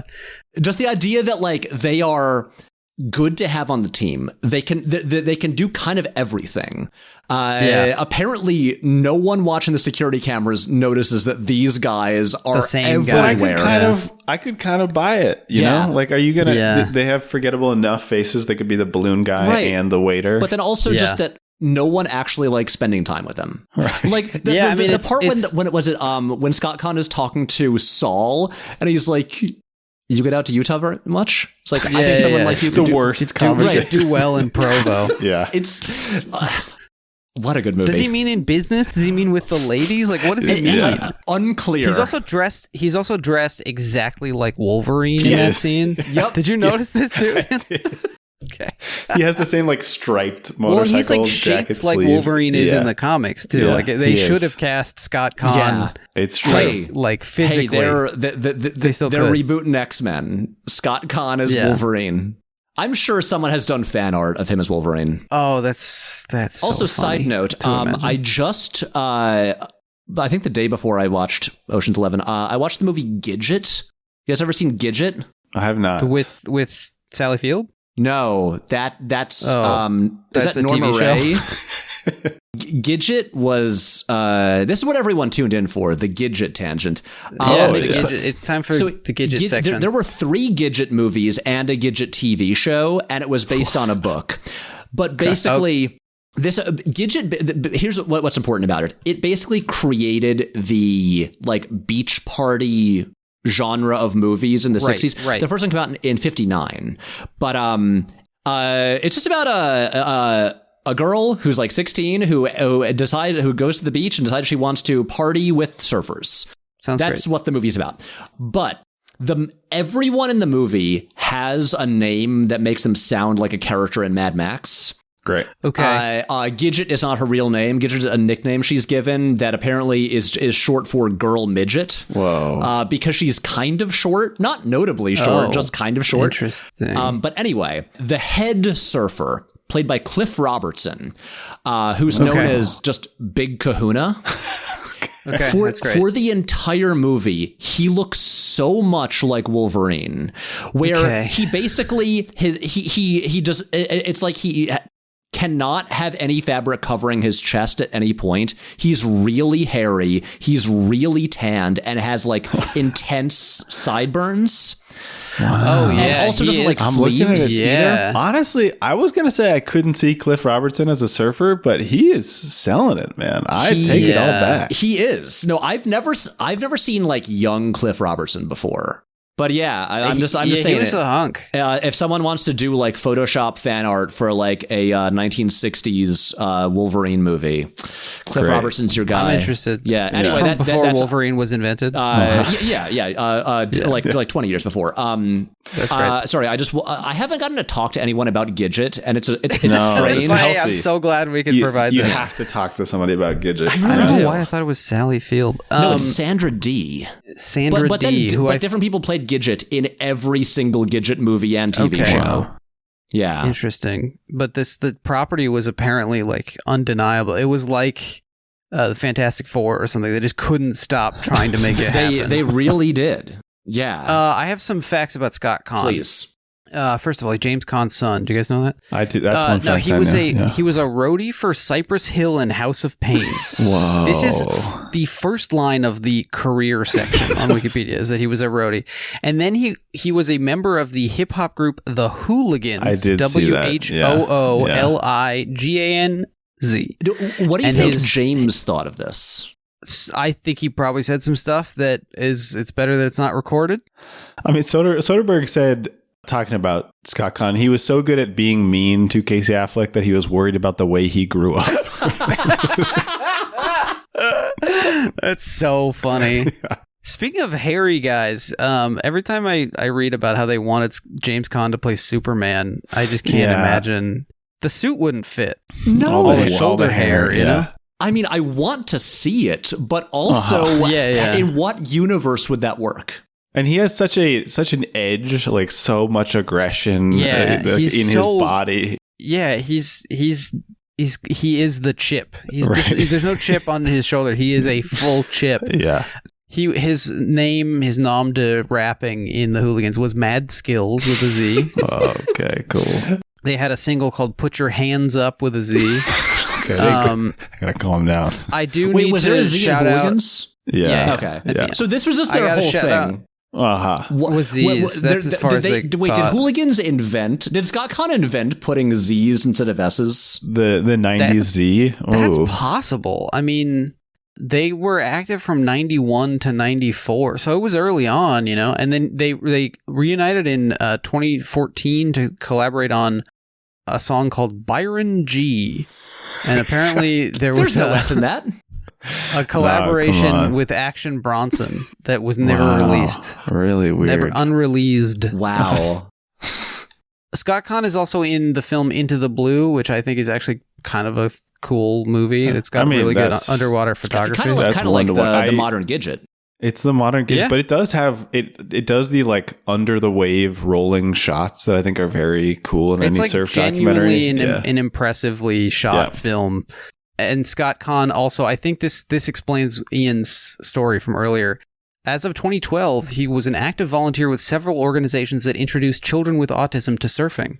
So that's... Hey, I wasn't technically a child at that point, but... Also, I did just look up, I'm on his IMDb right now, sure. How many seasons Hawaii Five-0 ran for. Oh, I'm going to say a shocking 8 seasons. Jake? I have Wikipedia open. I'm going to guess 10? Wait, did you just read that off Wikipedia? Yeah, okay. Well, I tried not to. Okay. But is it 10? It was 10 seasons, and there are 240 episodes. I mean, he's doing fine. Yeah, good for him, dude. Yeah. How many? Probably a Hawaii house and an LA house. That's probably right. I would imagine. I think you can buy at least Conn, 2 houses with 240 episodes of CBS money. Yep. If there's anybody who's casting a new CBS show who listens to this one, any of the three of us, I think, would be happy to be series regulars on a CBS show. Gladly. Sure. I'll literally be called like dipshit the fuckhead. I'll be like the world's ugliest nude man on your show if it's a series regular. I was about to say, you think that's a series regular role? What is this it's like kind of a post NYPD Blue thing. They're trying to do the Franz thing every episode. I'm getting my Franz out. Okay, so that's Scott Conn. We got to talk about Don Cheadle a little bit. We do. Now, according to the commentary, the character was written as British, and then they decided to cast Don Cheadle and took the British out of it, and then he said, "No, I want to do British." Yeah, and in the commentary they claim that he brought all the Cockneyisms in, which is surprising to me given the limey. Yeah, the fact that we already had rhyming slang in another film. Isn't there another? Is it in Schizopolis or something? There's some other Soderbergh where I feel like Cockney rhyming slang comes up. Can't remember. But he's got an obsession with this, and obviously the accent is not very good. And then they make jokes about how the accent is not very good. Although I did see someone on Twitter just the other day talking about how they thought that Don Cheadle was British.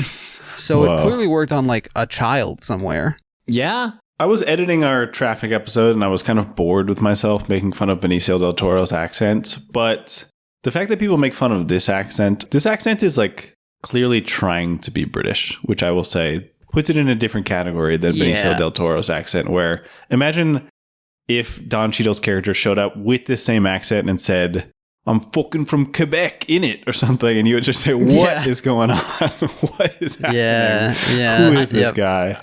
So I fully understand people from England taking issue with Don Cheadle's accent. Yeah, I mean, it feels like Dick Van Dyke Part 2. This is what I was about to say. Like, for me, not being a person from Britain, I group this in with Dick Van Dyke and Mary Poppins, where I'm like, this is some like fantastical other accent that is like so far from reality that it becomes this wonderful thing that I enjoy so much. I would not change anything about Cheadle in this movie. No notes. I mean, he looks great. His name is Basher. Yeah, that's good. His name is Basher Tar. His first lines of "hang on to your knickers, mates," and then when the alarm goes out, the way he's like, leave it out. Yeah, leave it out. It's hits perfect. It so hard. Yeah. What should we change there? Yeah. Speaking of YouTube, I have taken to watching the GeoGuessr videos of a guy named GeoWizard. Yeah, he's very famous on the internet. Yeah. Yeah, whenever he gets something right, he goes, "Get in." Which I think is like a football thing. It means like get it in the goal, but he's like, he just clicks the right part of Is he British? Mogadishu. Yeah. Okay. And I think he's half British, half Mentet. He's like one of the only guys who I see this and I think like humans may still be evolving. But he'll talk through his thought process, and like he is in some ways quite dumb. But then he's like so good at GeoGuessr. And he also does this thing where he's like, I'm going to walk in a straight line across England. And he's just like in these videos getting chased by farmers and stuff. Because he's like cutting through a meadow. Anyway, check out GeoWizard. I clearly need to. Should I collab with him? He's got a good accent. Yeah, you should. Oh, that would be good. I mean, we're not doing Black Bag for like a year based on our current schedule. So, GeoWizard, if you want to talk Black Bag, get in the booking. Okay, so Don Cheadle, I don't know. He's having fun. When I was a young boy, I thought that Angelina Jolie was British because of Tomb Raider. So, it's fine, and I like that it seems like almost trenchant, like an almost poignant moment when he's watching the demolition of the hotel on the TV while it's happening behind him. But then, like, Soderbergh is not actually interested in telling us anything about the state of the world in this movie. No, that is a real thing. Like, people were very mad at Steve Wynn for demolishing the dunes to put up the Bellagio, and they were very mad at Sheldon Adelson, another, like, one of the world's biggest ghouls, like basically the man who installed Donald Trump and Benjamin Netanyahu with his casino money for real. Also the man who, through his employment of a certain podcaster's father, paid for me to read a lot of Marxist texts at UCLA. So thank you, Sheldon Adelson. Money is maybe good again. Yeah, but anyway, Sheldon Adelson knocked down the Sands to put up the Venetian. So this is this is really happening in this moment, the Disneyfication of Vegas at the time. But I feel like we'll get, or you guys will get more into this in Ocean's 13. Ocean's 13 will be our opportunity to talk about the evil that men do. I think that's here right. we're just talking about leaving it out. Right. Well, I mean, we're not. No one's talking about shaking Sinatra's hand in this one. Ian, can I tell my story of racial vindication? Yeah, sure. Racial vindication. Okay, so I was scared because I texted my friend Ian privately. Is it racist that I feel like Don Cheadle is specifically doing Lenny James? Yeah. The great British actor Lenny James. And I thought he kind of was styled like him, and I looked at it, but I'm thinking of Lenny James in Snatch, which comes out the same year, so he's probably not styled after Lenny James in Snatch. And then I look on IMDb trivia. Who do they think about casting? But Ewan McGregor and Lenny James. Whoa. So, racism allegations beaten once again. Yep. Just slipped through. Nevada Lenny Gaming James Commission style. It has nothing to do with race. Yeah. Yeah, that's such a good, I mean, and Damon really sells like guy who is very flustered trying not to be racist. I mean, like Damon being nervous or frustrated, he does it really well. Yeah, he reminded me, for some reason in that scene, he really reminded me of his character in Margaret, which he hadn't done that yet. Yeah, right. It's, I don't know, similar vibe. And he kind of looks like the good shepherd. He does look like the good shepherd. Just like that, yeah. Okay, any Don Cheadle thoughts? Is he related to Lydia Tarr? Do we know? Great question. Does anyone confirm? I Because Kate Blanchett is in Black Bag. It's Tarr with 2 R's, is it? Oh. Well, yeah, but she changed her name. Oh, that's true. Too, yeah. So. I'm going to say yes. Yeah. So then is he related to Bellatar? Definitely. Comedy Rule 3. I'm trying to think I feel like there's so many good Basher parts. Yeah. There's obviously when he goes down to the sewer and then comes out and tells everyone that they're in Barney. And yeah, and then, I really love when the way he just like strolls into the street and puts a cone up to go, like, and he's the car move thing. I think is so powerful. He is not dressed to get in the sewer either. No. He's still wearing like a sort of swinging like duster, London. Yeah, but just that kind of confidence that everyone does their job with. Yes, I'm really envious of, and I aspire to. But I like when he's like just covered in sewage, I guess, and like stripping his clothes off, and you see like Yen like covering his nose because Basher just smells so bad. I do chuckle at Basher covering his genitals when he's about to set off the pinch. That's good. Yeah, that's good. He's like thinking about whether it makes sense for him to do that. Do we think he's indicating that he has a piercing? Or some kind of didn't think of that. Maybe some kind of electronic device. I know people can get like a Reebok pump put in there. You can if you have a surgery. Well, here's the thing. If you have an AMS I think he knows 700, enough about electronics that if he had electronics in there, he would fully take it out. He's like, this is just like like now that I'm about to set it MRI off, style. He maybe would leave it out. I think if he perfect. Thank you. I like Basher a lot. I think he's a great guy. I'm trying to think any like without just like listing every fun thing he does.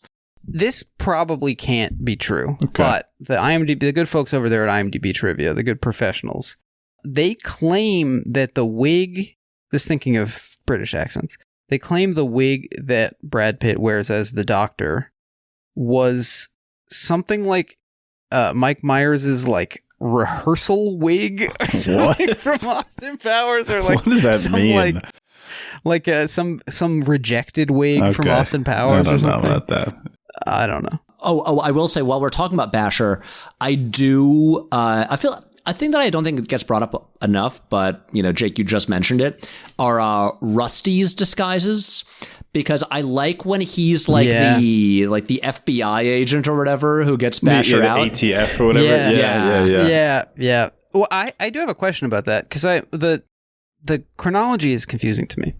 So he says when he's pitching Basher as a potential guy, I know what you're going to talk about. He says there might be an issue with availability, and then they cut to the vault explosion gone wrong, and it seems like he's going to be learning in prison. why he's in jail. Yeah. But then Rusty is there in the present for that. Right. And so is it just that he thought Basher was like really booked, and so he's been following him around to try to get him out of a snag so that he can then work for Danny? Or I'm going to throw another option out there. What if this job would have taken up more of his time and Rusty is the one who sabotaged the alarm to get him caught? Oh, wow. Yeah. I like this fan theory. That kind of thing happens in this movie a lot where like they're in all of these movies sort of they're pulling more strings than we even knew were there, Yep. So I bet he did it. While we're on that track, when Danny is talking to Linus when they're like in the heists together, and Linus is surprised because he thought Danny had to sit it out. We got a reveal of another con. Yeah. So was it when Rusty finds out that Tess is dating Terry and then comes to Danny and is like, we got to talk. Tell me it's not about her or else I'm going to walk. That is real. That is real. That is a real concern. Yeah. Rusty then having Linus tail Danny. Like basically, which of the conversations about like concerns about Danny are real and which ones are staged for like Linus's benefit? Well, here's where I'm going to get a tiny bit lofty and go back to his betting against the house thing and say, I think both those things can be true. I think they are. Yeah. I think it's all real. I think Rusty is concerned about Danny's overinvestment in Tess and maybe putting everything on the line to try to get Tess back. And he knows that it's developing Linus. I think the only one that I think is clearly false is the blow up where he says like Danny's out.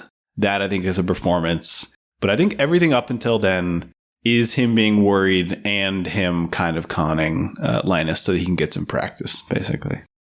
I think so too. I mean, during the film, I kept thinking about the title of Soderbergh's book length series of interviews with Richard Lester, which is Getting Away with It. Yeah.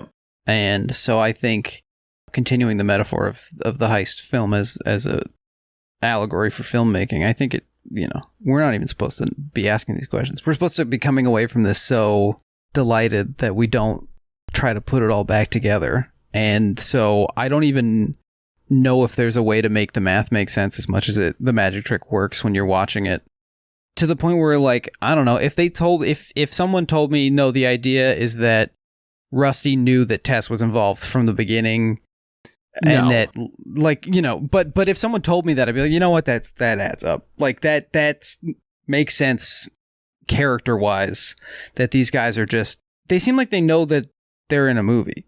They're that relaxed, you know?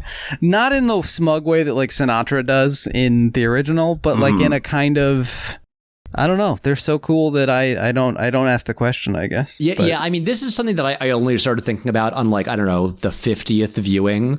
Like, wait a second. Because it seems pretty legit when Rusty is like, Danny, you're out. We can't let you be a liability now that they've like spotted you. But then also Danny is not so unprofessional that he'd be like, well, I'm just going to go to the casino anyway and like insert my... To follow this, like distracting Terry, a big part of distracting Terry is him worrying about where Danny is, and Danny needs to get brought to the room where he's going to get beat up in order to go into the ceiling. So like it is part of the plan. At a certain point it gets woven into the plan, but we don't know when it gets woven in. Right. But it's crucial for him to get into that access shaft. And part of this like quiet world building is that they just know everybody. I mean, we are 2 hours into our episode and we haven't mentioned Jerry Weintraub yet, but I think another real life ghoul. But also like a real life guy who they went to Vegas and he just like knew every person in charge of anything. And that's the sense we get from Danny. I mean, Rusty knows Charlene, the dancer at the Crazy Horse, and her mom. And also Danny, I mean, we don't even know how he got in contact with, is it Bruiser? What do they call the guy who beats him up? Yeah. That actor passed away just like a year or two ago. Oh, man. He's really lovable in all these films and apparently did a lot of charity work as well. So shout out to him. I think he is very lovable. But the fact that, Scott L. Schwartz, shout out. Can we imagine, did Danny just like send a message out to all the potential heavies that Terry would bring in and just say like, hey guys, like whoever's on call that day, like just, it doesn't matter because we believe that he has those connections, that he could call them in. Can I just spitball like a real highfalutin reading of the film, political reading of this film?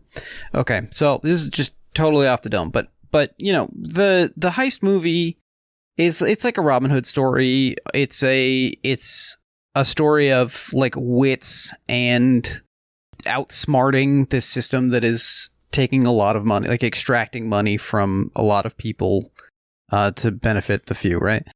And this film posits not only that it's possible to do that, and that like if you're cool enough and you're ingenious enough and you have cool friends, you can take money from a real asshole and also get your wife back. But I think it posits that like, yes, there is this system that is so enormous and so perfectly designed to prey on people's like dopamine systems to get money out of them. So there's that, and that's, the house always wins, right? But then there is this network of connections between regular folks who, like, if wielded properly, if tapped into correctly, we can organize and win. We can beat Terry Benedict. So I have some readings of this, but I'm curious what you think, Patrick, about this idea. Yeah, I was thinking about this. The idea specifically being like this is about like in this battle against like the greater force, right? The capitalist machine or whatever. About community. Yeah, it's about organizing. It's about there are more of us than there are them, and if we get together with literally everyone across all kinds of racial and class lines, and we get the dancers from Crazy Horse 2, and we get the poker dealers, and we get the acrobats. If we all band together, then we have a chance. Yeah, I think that's a major part of it, because like basically all of these people, obviously they become rich at the end, but they're pretty much just a bunch of like skilled craftsmen. Yeah, people who have their trade. That they do. Yeah. That like you look at Livingston, he's like freelancing for like the FBI, who like call him Radio Shack, and so like they'll work for the system, but they don't like it, and I think it's really important the way that so much of this is like they have their friends there that are like on the team, but then so much of this is like pulling in connections from other like working class people. Yeah, that they know, and that's the only way that they can win, through like relationships and like, you know, trusting other people who work for a living. Look, I mean, you took the words out of my mouth, Patrick. I wrote this down as like, this is like the original Luddites, not in the sense of being anti-technology, but in being experts in their craft who know that they can do better than the capitalist mass production version of something. So like, no matter how many resources are available to Terry Benedict, his tech can't beat the like passion of somebody who spends their life dedicated to, like a Livingston Dell, basically. And I think if we're going to question it or complicate it, I think people have done readings of caper films as like maybe attempts at corporatizing, but that also is sort of like when people talk about, well, like unions are also like corporations or whatever. And I think that there is a fundamental distinction in saying that forming a body of solidarity is different when it is people who are in it for like love of the game and for everybody else. And I think it's important that in the film, at no point do they even discuss the shares, which is very unusual in a caper film. The fact that like it's just taken for granted that it'll be split evenly 11 ways. Yeah, the only mention is that you can't split Tess 11 ways. Right. Yeah. Yes. But he does not mention whether it's possible to split the three of them 3 ways. That is true. And he says she looks theory. good. Yeah. He says she looks good. Yeah. Yeah. But I think with this kind of thing, like, I think that makes Saul such an important character because like you've got this guy who's just a guy in Florida in is it a duplex? He's got a duplex. Got himself a nice duplex. He's wearing a bucket hat at the dog track, but then he like disguises himself as like a billionaire arms dealer. Lyman Zerga. I mean, Lyman Zerga, who we need to talk about more, but it's like he's the Boski. Yeah, that's his role. Right. But so he'll like put on the costume of like a peer of Terry Benedict, but he really is the guy at the dog track. Yeah, he's passing. He's a sort of he's moving up class-wise by adopting these signifiers, and then he plays like a fancy British guy in 13. I forget what he does in 12, but like he's their face man, which is really funny because it's Carl Reiner, but like maybe no one questions an old guy, an Altercocker, as we say. I will say that I couldn't help but think about also, we know Soderbergh's not the biggest fan of actual unions, and I was thinking about whether maybe this is like the reason that he thinks there's an alternative is that I can imagine that this is his dream, which is like people who are very talented, they're all committed to a project. They will just like naturally have a sense of solidarity and work together. Syndicalism or something. Basically, I mean, even less organized maybe than that of like, you don't need to impose this outside organization because like the right people will find each other. Yeah. So, you know, whether I think that's realistic or not is a different question, but I can see it is kind of cute to see his dream of like, well, yeah, we would never question like the pay of somebody involved here because if you're in the project, you're in like you deserve to be there. We couldn't do it without you. Exactly. Yeah. And I think it does appear, you know, to give him credit in the way he talks about his collaborators. I mean, you talk about Patrick, you mentioned that he's like a one-man band sometimes, but he almost never talks about himself that way. He will say like when he was making Louisiana movies, he needed all the Louisiana guys. And then later, you know, his collaborators are as much authors in the film as him. So I think that is the way he sees it. On all the commentaries, he's like very careful to point out contributions of as many people as he can. And even like, this is a local actor. This is her name. We thought she was really great. Like, you know, that kind of stuff. Yeah. I mean, Vegas, has a strong union tradition. The hospitality workers in Vegas are no joke. My old union unite here. Yeah. Yeah. Absolutely no joke. I got to tell a brief story. Okay. I got hoodwinked. I was in the parking lot of Ralph's. Got bamboozled. Okay. Guy came up to the clipboard and he said, we signed this petition. And for some reason I was like, okay, I'll listen to this guy. Normally I would say no. And he was telling me about the Olympic wage that was passed in LA that they're going to increase wages for hospitality workers and airline workers to $30 an hour by the 2028 Olympics that are coming to destroy Los Angeles. And he was saying they passed it, but the bill was actually like sneaky and it's only applying to these people. And we're trying to get a new measure to apply it to everybody. And I was like, that sounds fine. And he's like, oh, the security's coming. Like, you got to sign this. Like, they're gonna get mad at me. So I was like, oh, okay, sign it. And then I realized who was coming over. And it's 2 people from Unite Here, because this guy was some weird, like, sneaky jerk that was hired by like Delta Airlines to convince people to sign a petition getting rid of the $30 minimum wage, to the point where I got a text from like people for the people defending the wage or something, people saying for like, Delta. hey, no. I got a text saying like, hey, they are like specifically duping people into signing this petition. Like, we are suing them at the moment, but if you want to remove your name from a petition, fill out this form and send it to the LA County clerk. So I did. Yeah. I sent a form in to the county clerk saying to strike my name from this petition. So I'm stupid. It's okay. Don't sign anything at Ralph's. But yeah, these the struggle is still ongoing, is what I'm saying. The Terry Benedicts of the world are still they're out there. But that's the only it's not struggle amongst the members of the team, as the film tries to tell us. It's like it's just us against the clock, or us against the machine. And us against our brother. Our annoying brother. Whose watch is wrong. Yeah. Should we talk about The Amazing Yen? Sure. I mean, he's the grease man. Yeah. We got a grease man. The Amazing Yen, I feel like I'm talking to my freaking wealth manager. First of all. Okay. No, it's actually kind of weak right now, I think. Yeah. Anyway, I love this guy. I think the joke where increasingly everyone can understand Mandarin. Kind of a post-race joke. It's not subtitled, but it is very funny that no one is like, what is this guy saying? No. They're the not joke like this is crazy. Inexplicably, Brad Pitt knows what he's talking about. Yeah.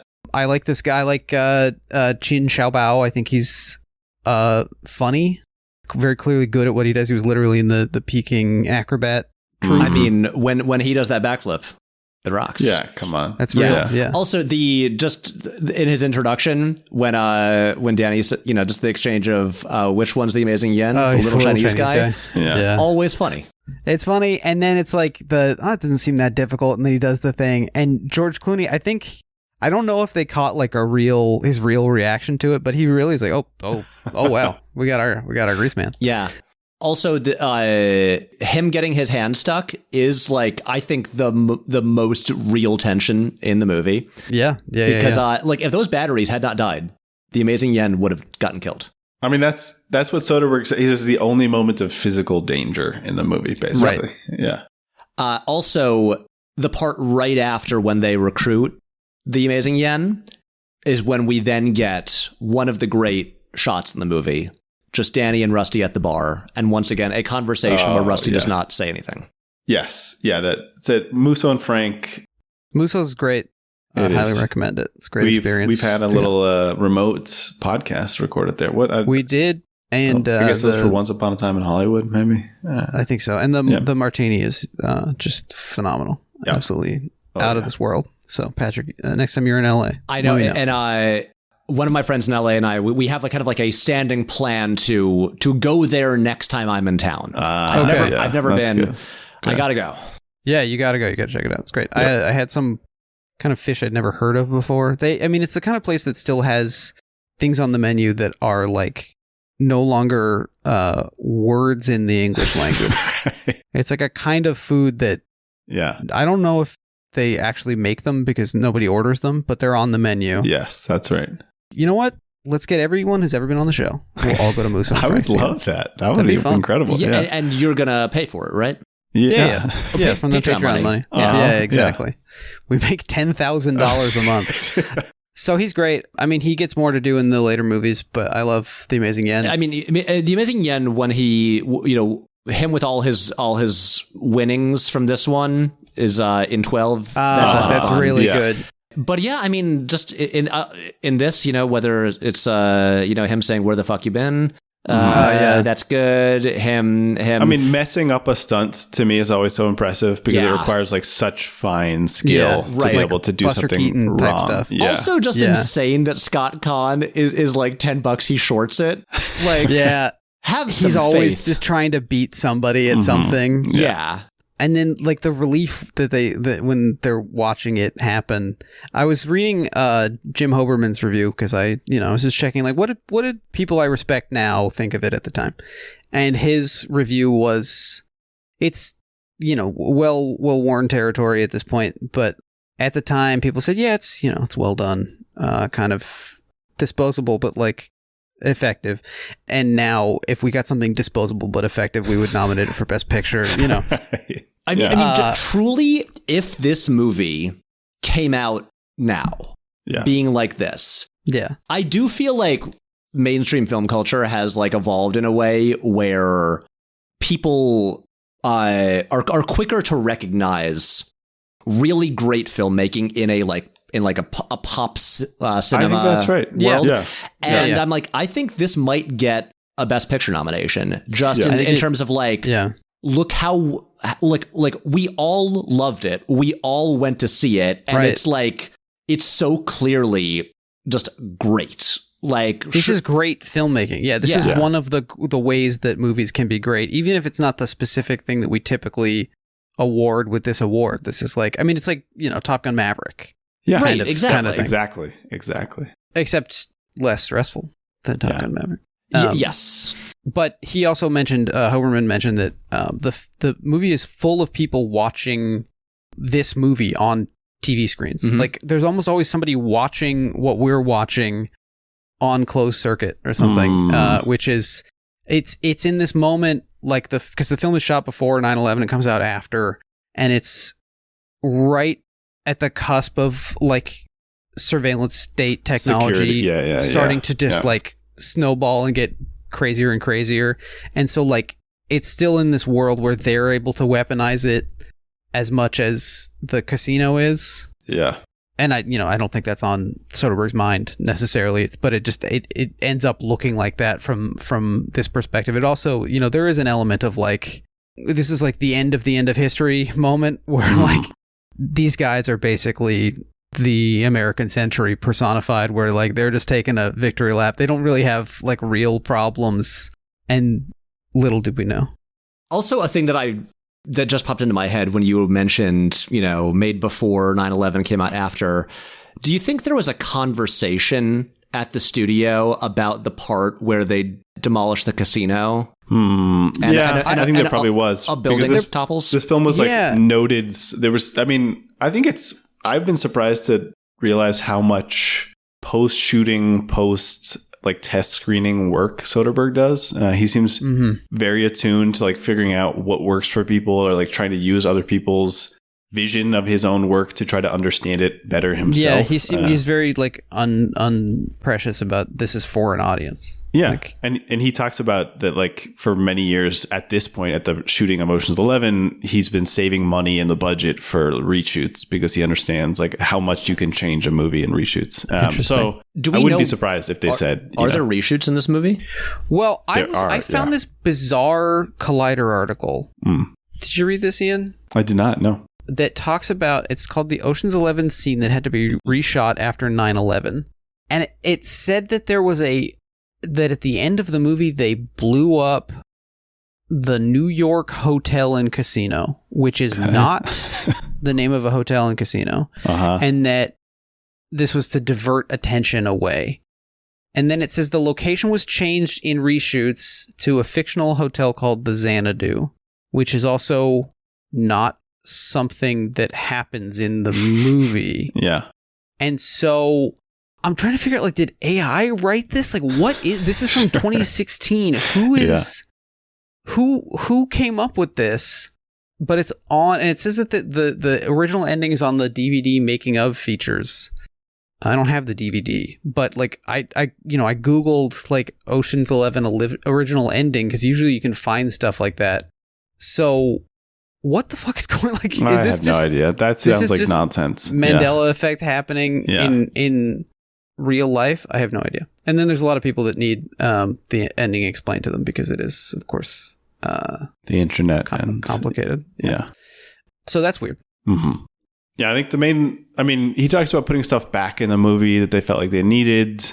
But I think the main reshoots I'm aware of were actually like related to the Rusty Poker stuff, where they've made some decisions about like changing the pacing of that and trying to add more information. And and he talks about the fact that after the first test screening, they realized that everybody cared way more about the characters than the plot. So he's like, well, basically what we did more than reshoots was go back and find everything we shot that was at all related to a character and just put it back into the movie. I think including like the scene at Ruben's house before he starts laying out the plan, the stuff that has Scott Conn talking about Provo and getting the goddamn house, all that they put back in the movie. That's so funny. This is what people care about. Yeah. And they're right. His proteges, the Russo brothers, took that to heart, which is why they do reshoots where they add characters in who weren't even in the rest of the movie.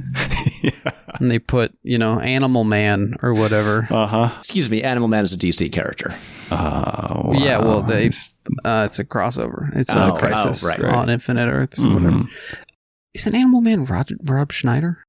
No, that's the animal. Excuse me. Yeah, no, they have never made an Animal Man movie, although in the comic in like 2013 in the Jeff Lemire run, there was a story arc where Animal Man became an actor and starred in a movie. Okay. Wow. So is Animal Man like Ant-Man but for all animals? Is that what I'm seeing here? No. I mean, Animal Man, I don't know if you guys are like comic book people at all, but I'm more of a Marvel guy though, so I don't know. The 80s, Animal Man was Grant Morrison's first big American work. When Morrison, after Alan Moore came over, DC was just like snatching up the cool British people, and and Morrison did this run on Animal Man, who was like a D-list character, and they're like, sure, take this and do whatever you want with it, where he basically like just realized that he's a fictional character over the course of the series. And Animal Man's basic thing is that he can get the abilities of an animal, like one at a time. Got it. So he'll be like, I have the strength of an elephant right now, and I'm going to punch you with that. It says he championed animal rights, so we support Animal Man on the show. Yeah. We actually Anyway, like him now. Terrific character. Interesting. Unlikely to ever get a movie, but and it's disappointing that now all the animals would be CGI, which like is probably better for animals, but I do like to just like see a chimp on screen or whatever. I like to just watch footage of a real horse. I get it. Of course. So Carl Reiner, we've talked about a little bit. Do we have more Saul thoughts? Okay. Especially when I was younger watching this a lot, him getting sick as Lyman Zerga seems so real that I would get a bit stressed out about that. I still do. I mean, he's an old guy. He's no longer with us, unfortunately. That's the ultimate con. That's like the Sting stuff where you start to wonder, like, do I know who's doing what? What's happening here? Yeah, because obviously it's part of the whole plan because Rusty gets called, they have to call a doctor. Yeah. Right. But it's like, how is he making him, is he just such a good actor? Like is Saul such a good con man that he's able to like make himself perspire and seem sick? Is he taking he's like pills? Practicing at home. He is taking pills. Could it be? Yeah. But even Rusty, that's part of the trick, right? It seems like he's worried about him, but he may actually just be worried about his acting ability. Right. Yeah. And then also just Rusty showing up with the fuck ass wig as like the weirdest doctor. Yeah. It's great. Just that shot where he walks from out of focus into like a close up and goes, anyone call for a doctor? It's great. It seems like a lot of this film is drawing from the Hot Rock. I don't know if you guys have seen the Hot Rock. I have not. It's on my list. Jake. Gotta check it out. You're talking to one of the world's biggest Hot Rock fans right here. Oh, wow. Right, so, first of all, I mean, film opens on like guy leaving prison. The film features one of the main characters being a doctor and like making everybody get distracted. I think in that film, he asks all the security guards, he says like, we have to do human traction. We have to put this man in human traction. Like he makes all the security guards lift up one of the members of the team to distract them. It's great. Yeah. I get a thing I'll just say briefly in terms of like my background with this movie and stuff. So when I was in college, my senior thesis film that I made a heist movie as my big final project in college. Okay. And as research, I was just like, I'm going to spend like the first semester of the year just watching every heist movie ever made. Great. Okay. Yeah. So I just watched everything. And you got Lavender Hill Mob. You got Bob. Did you watch The League of Gentlemen? Yeah, I did not. Okay. I watched The League of Gentlemen in anticipation of this, and it really feels like when you watch Stagecoach and you're like, oh, this is where everything is from. Yeah, because it's I mean, I imagine there's a lot of heist movies like that, but that one has it really has the like getting the gang together. How did I not watch that? I think eventually I had to be like, look, the list is so long and I have to cut myself off. Sure. But there's still ones that I haven't gotten to. But yeah, no, it's a pleasure if you want to check it out. Yeah. But it was young Richard Attenborough. Ooh. I watched, I think last year, or maybe a couple of years ago, for the very first time, I'd ever watched all of The Great Escape, like straight through. Oh, yeah. And it's so fun seeing young little Dickie Attenborough. Yeah. Oh yeah, but so I watched The Hot Rock, and that's where I had no idea what it was until I watched it then.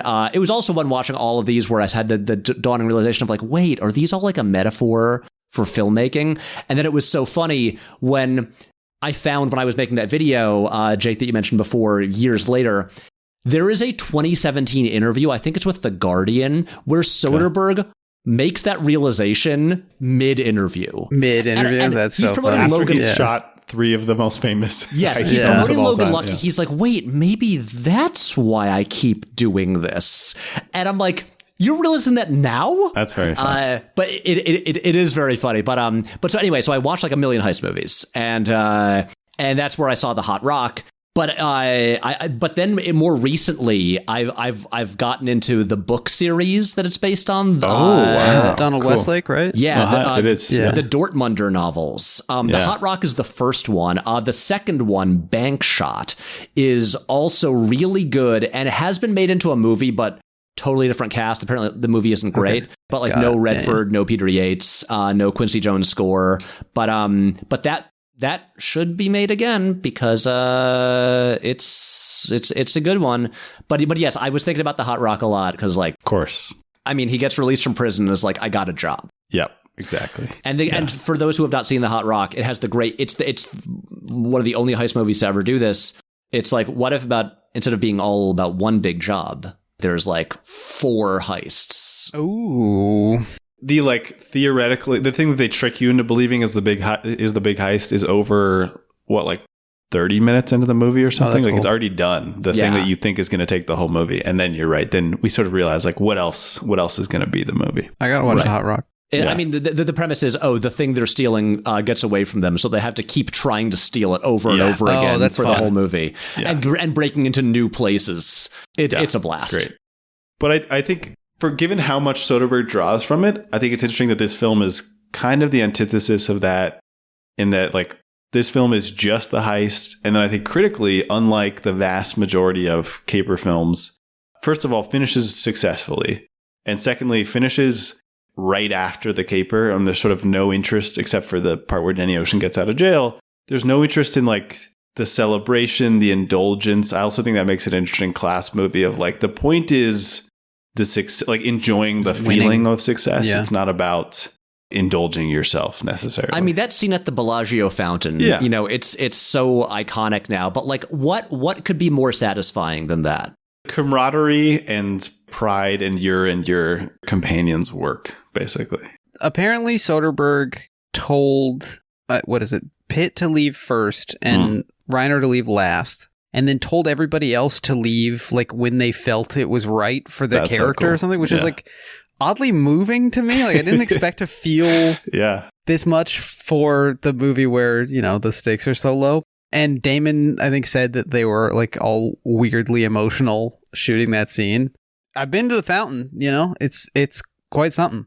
So have I, although I guess I would say, like, part of what makes this movie special for me is that I don't know if it is as quite something in real life as it is in this movie. And I think that's why I was thinking about whether this film is, like, valuable to society in setting, like, a goal, like a normative statement about, like, what should we strive to be, which I think is, like, an important thing for film to do, especially we're talking about watching this as 12-year-olds. To say, like, well, nobody lives like this. Nobody has friendships like this. No operation goes this well. But maybe I'm returning to my German Bible boy. Like, is it important to have stories where you say, like, if, like, in the dream world, like, this is what we're trying to make, and you have to know what that looks like to be able to even work towards it.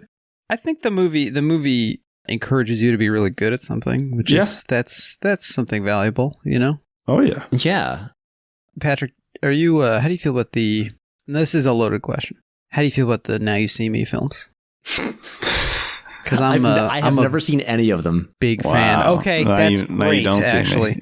I really love the Now You See Me films. I think that they are basically a combination of the Fast and the Furious and Ocean's 11. Like, they are Fast and Furious stupid, but with Ocean's 11 slick heist stuff going on. Right.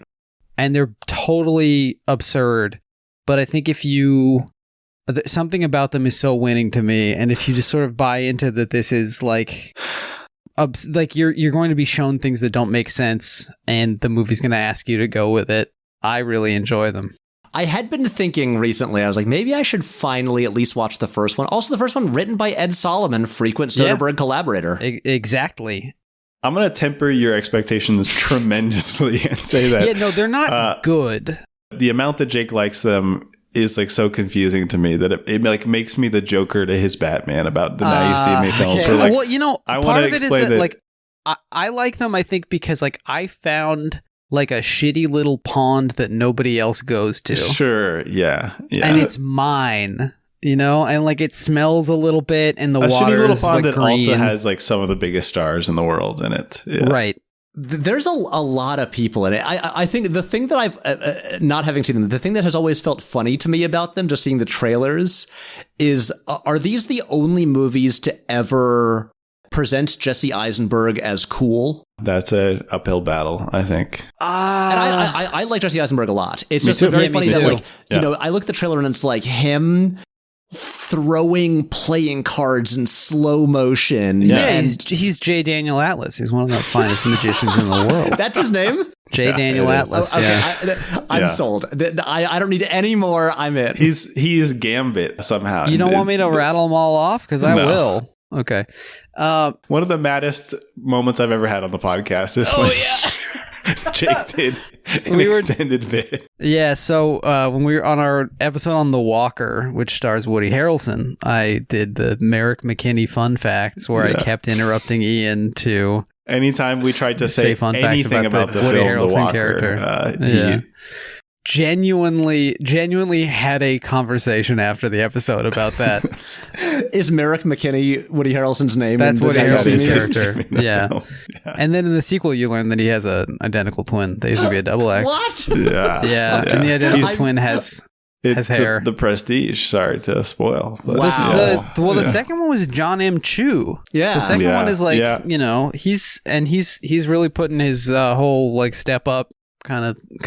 And hey, and we got Ruben Fleischer making the third one. Yeah. Absolutely. The Ruben Fleischer, he's the modern Eisenstein. What else is there to say?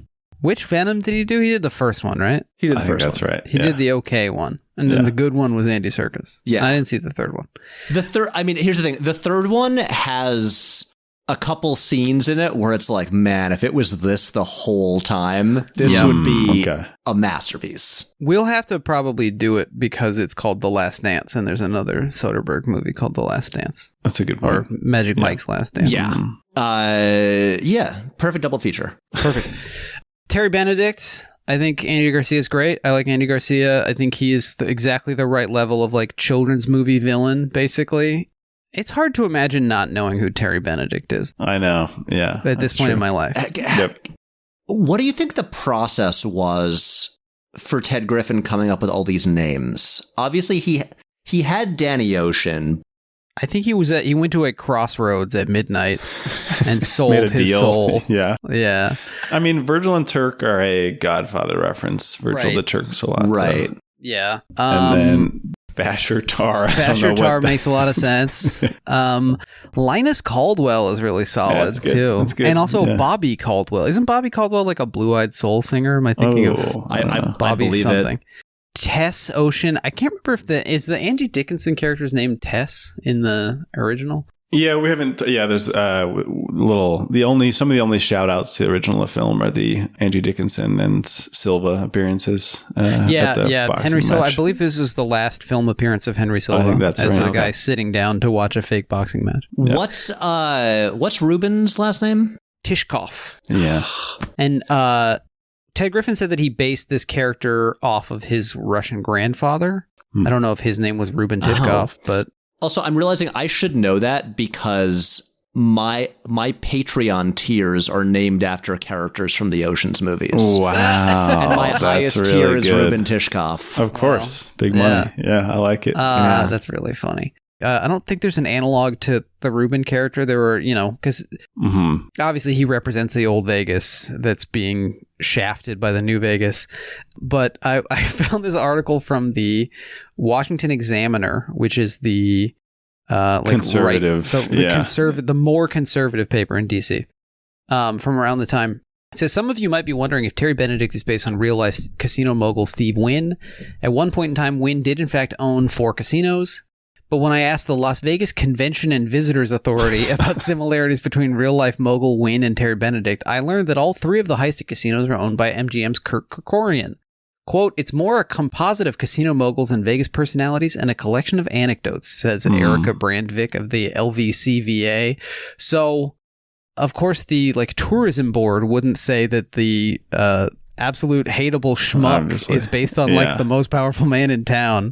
So shout out to the hardworking reporters at the Washington Examiner. Brave stuff. Yeah. But yeah, Kirk Kerkorian owned the Bellagio and was friends with Jerry Weintraub, who and it was also 3 years old. It was very new. I think it opened in 98. And so they all stayed in 7,000 square foot villas in the Bellagio during the filming of this. It seems like these movies became basically like Adam Sandler movies, where everyone's like, yeah, I'll come back and stay in a nice hotel and sort of schmooze around with famously charming people all the time. Yeah. Yeah, I mean, like 12, it's just want to hang out in villas in Europe the whole time. Yeah, sure. And in 12 they all lived at George Clooney's house on Lake Como. Right. Yeah, incredible. Where I think they were also shooting the Attack of the Clones love scenes in his house in Lake Como as well. But briefly, Jerry Weintraub, who produced this and stars in it briefly, he's the guy who's talking to Lyman Zerga at the table. He's in the other 2 as well. Yeah. He's not the guy who recognizes Saul. No. He's the guy who says, can't show weakness or whatever. I do want to point out a thing that I've always enjoyed, and let me tell you, we enjoyed it in the theater on opening night of this movie back in 2001. The guy who recognizes Saul, he mentions my hometown where I saw the movie. Oh, wow. He says, Saul, it's me, whatever his name is, from Saratoga. I saw it in Saratoga, and there was an audible reaction from the audience. That's great. Yeah, because my hometown has the oldest horse racing track in the country. It's what it's famous for. This makes sense. So you know why Saul would be there. Yeah. Of course. So Jerry Weintraub started as a concert promoter. Is it anti-Semitic to say that he is if you had to imagine a producer, I just mean that he is behind the scenes in such a number of musical and film acts that it's absurd. I think he is probably the guy that people are talking about when they say that Jews control the media. Okay. He's one of them. I'm definitely not saying that. You're not saying it right now. Okay. So his father was a fucking gem dealer, dude. I could say this stuff. Okay, so he worked at MCA, he worked his way up from the mailroom. He was the assistant to Lou Wasserman. Yeah. He was also a co-founder of the vocal group The Doodletown Pipers. Yeah. But he managed a bunch of Vegas, Paul Anka and Pat Boone and Joey Bishop. But then he also discovered John Denver. Interestingly, Take Me Home Country Roads is a big part of Logan Lucky. And he was supposedly the guy who convinced Elvis to tour the country in 1970. Yes. And then eventually gets into movies, specifically through Nashville, the Robert Altman film Nashville, because it's a music movie.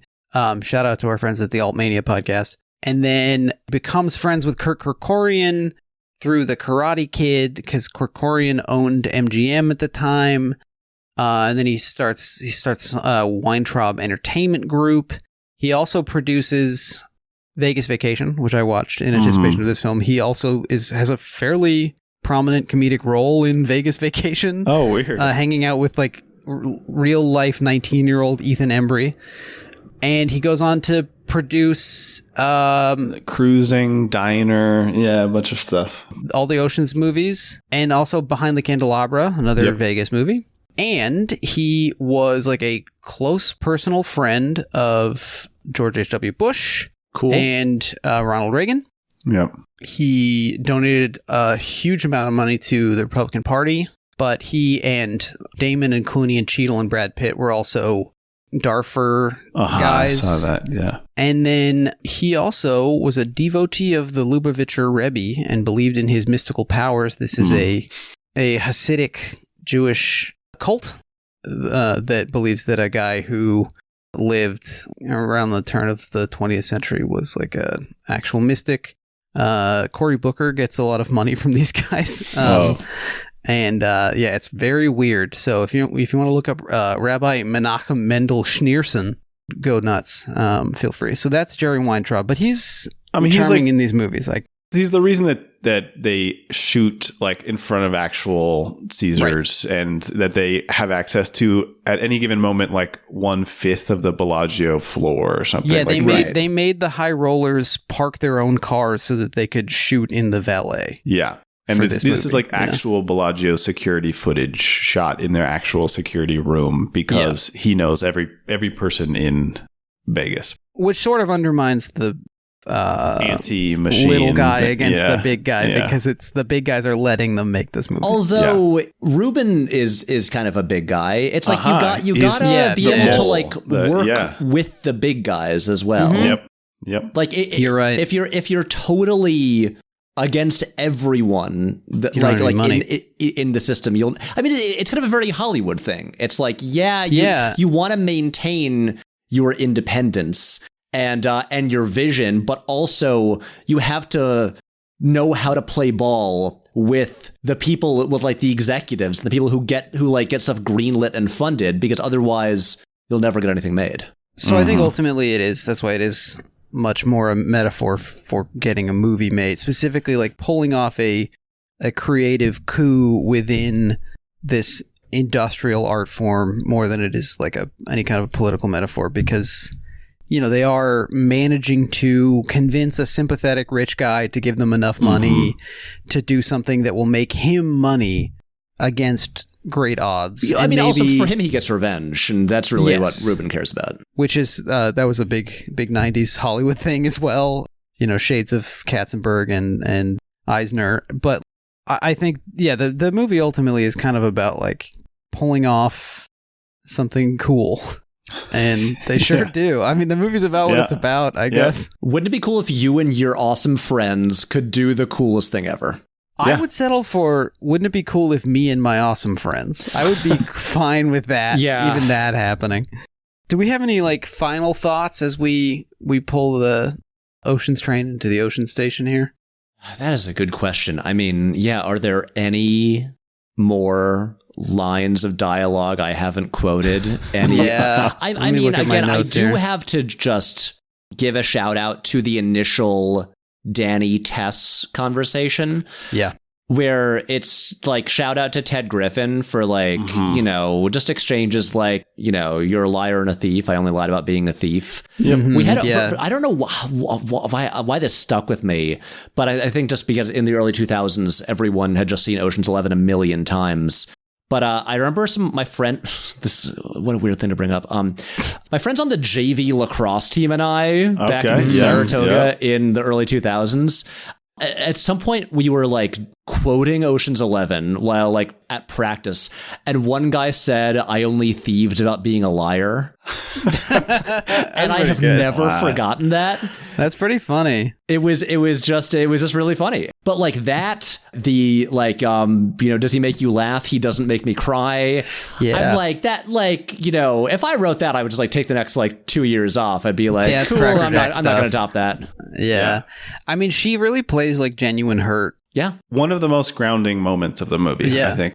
And they have such good chemistry that like it was a selling point for an unrelated movie like 2 years ago when they did that Destination Wedding thing. Yeah. Like, hey, remember how these two were in Ocean's 11 together? Right. It honestly, they seem like a pair that should have made way more movies together. Mm-hmm. Yeah. Like if this was old Hollywood, they would have been like, oh, right. Yeah. We would have 10 movies with Clooney and Roberts. It's like a Bogart and Bacall style. Like, let's just keep making them. Yeah. Humphrey Bogart was the original leader of the Rat Pack. Did you know this? That the Rat Pack was like, it existed. There was a group of people calling themselves the Rat Pack before Sinatra came along. And basically once Bogart died, Sinatra was like, I'm in charge now. And does anybody do a Clooney? I was trying to work on it because he's got like a real vocal fry thing, but I can't get the. It's hard. Does anyone do an like impression Secret of him? Kentucky in there. Yeah, I don't know. I've never heard a Clooney impression, but for that matter, I've never heard a Pitt impression. Well, but there's is it Taron Killam on SNL? He did a really good Pitt. Oh, okay. Where he's just like, it was like okay, wait. This rings a bell now. He was eating food and going. Like, damn, he does sound like Brad Pitt. Wait. We didn't mention it. This is the beginning of Brad Pitt eating in movies. The food thing. Oh, yeah, the food thing. And apparently that came from Pitt imagining that these guys wouldn't take meal breaks. I mean, smart. And then, he's like, he ate 40 shrimp in one scene or whatever. Classic which, like, story. Motherfucker, I can eat 40 shrimp. I'm not even in a movie. Well, also, lucky for him, I don't believe Soderbergh does a lot of takes. So, this isn't a Fincher movie. That would have killed him. It's more like an Eastwood film where, like, he had to eat an entire hamburger in shooting that scene. Although it's funny you say that, Patrick, because Soderbergh, it seems like to him this was his Fincher movie. He keeps saying, like, I had to like figure out how to be Fincher, like how to make a finely tuned film. I imagine this involves a lot more moving parts than Schizopolis. Yeah, I think that's right. Yes, this is one where I'm just like, I would kill for behind the scenes footage of the making of every scene. Yeah. Like Peter Jackson did with the Lord of the Rings movies. You just want like 9 hours of special features. Absolutely. I want to just see footage of where Soderbergh is with the camera. Again, it's a thing where they're not doing like crazy techno crane stuff. It's pretty simple movements, but I'm like, I think this was before he started like just sitting in a wheelchair. But so I'm like, I think they're, like, I want to see what kind of dolly they've got. I want to see, like, for, like, car scenes, how they're shooting stuff. I really want to see how they're lighting stuff. Patrick in a time machine that has 2 buttons. Baby Hitler set of Ocean's 11. Slamming. Easy. Oh, my God. It doesn't even hesitate. Yeah. Can we talk about some of the boneheaded ideas that I've been reading about in the trades? There's 2 of them. First of all, Ocean's 14, directed by David Leitch. No, thank you. No. Like, I think that's like saying Ocean's 14 without Clooney. Soderbergh he's the 12th man on the team, would we agree that the primary problem with Ocean's 8 is the lack of Soderbergh? I think so. Yeah, I think that cast and that premise could. I think if Soderbergh had directed that movie, it would gain like at least like a 1.5 stars. Everyone is doing their best, except that the movie just like it doesn't have a certain something that I think is the Soderbergh touch. I also think it's like history has turned. Like we've turned a different page in terms of like how we see entertainment now, and I don't know if we can go back to that exactly. Yeah, and then there's the Jay Roach one. Yeah, the Jay Roach one that is Margot Robbie and Ryan Gosling. Fine, I'll watch them do basically anything. Mm-hmm. As Danny Ocean's parents? Are you fucked? Yeah. That movie better be about like a bus driver and a school teacher having a totally boring life. Yeah, because this guy, I don't want him to be have doing a like solo Amazing Spider-Man origin to story. Him. It's got magic blood. It's very funny hearing you say that, as right before I jumped on to record this, I was editing a part in my next video where I say that. Oh, wow. Okay, well. Where I specifically... I was editing footage of The Amazing Spider-Man 2 over lines of me talking about that as an example of this recurring problem. I mean, it was, yeah. Well, and it's Is it Orsi or Kurtzman who's like obsessed with magic blood? Orsi, who passed away recently. Oh, did he really? I don't think I knew that. I don't think I knew that either. He died like 2 months ago. Wow. Oh, wow. Yeah, no, Kurtzman is still running Star Trek. Okay. Orsi he had a real thing for it. It's in like several movies. I don't understand the impulse to have people. It's like the Die Hard 2 problem. Like, why is this the exciting thing about this is that it was a regular person in like an extraordinary circumstance, and now it's an extraordinary person in an extraordinary circumstance. Yep. Yeah. Why can't a thing just happen to a person? Why do they have to be destined to do that? Why don't you make an Ocean's 11 inspired heist movie with two charming people in it? Just make a heist movie set in the 60s, starring Margot Robbie and Ryan Gosling. Great. And that's all it needs. Yeah.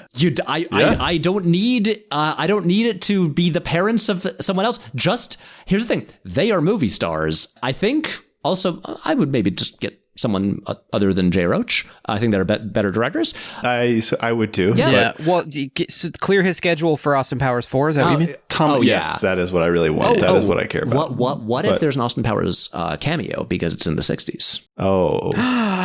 Yeah, baby. Yeah. That's what I have to say to that. What if there's a scene where what if they walk... your son's friend is going to need a wig.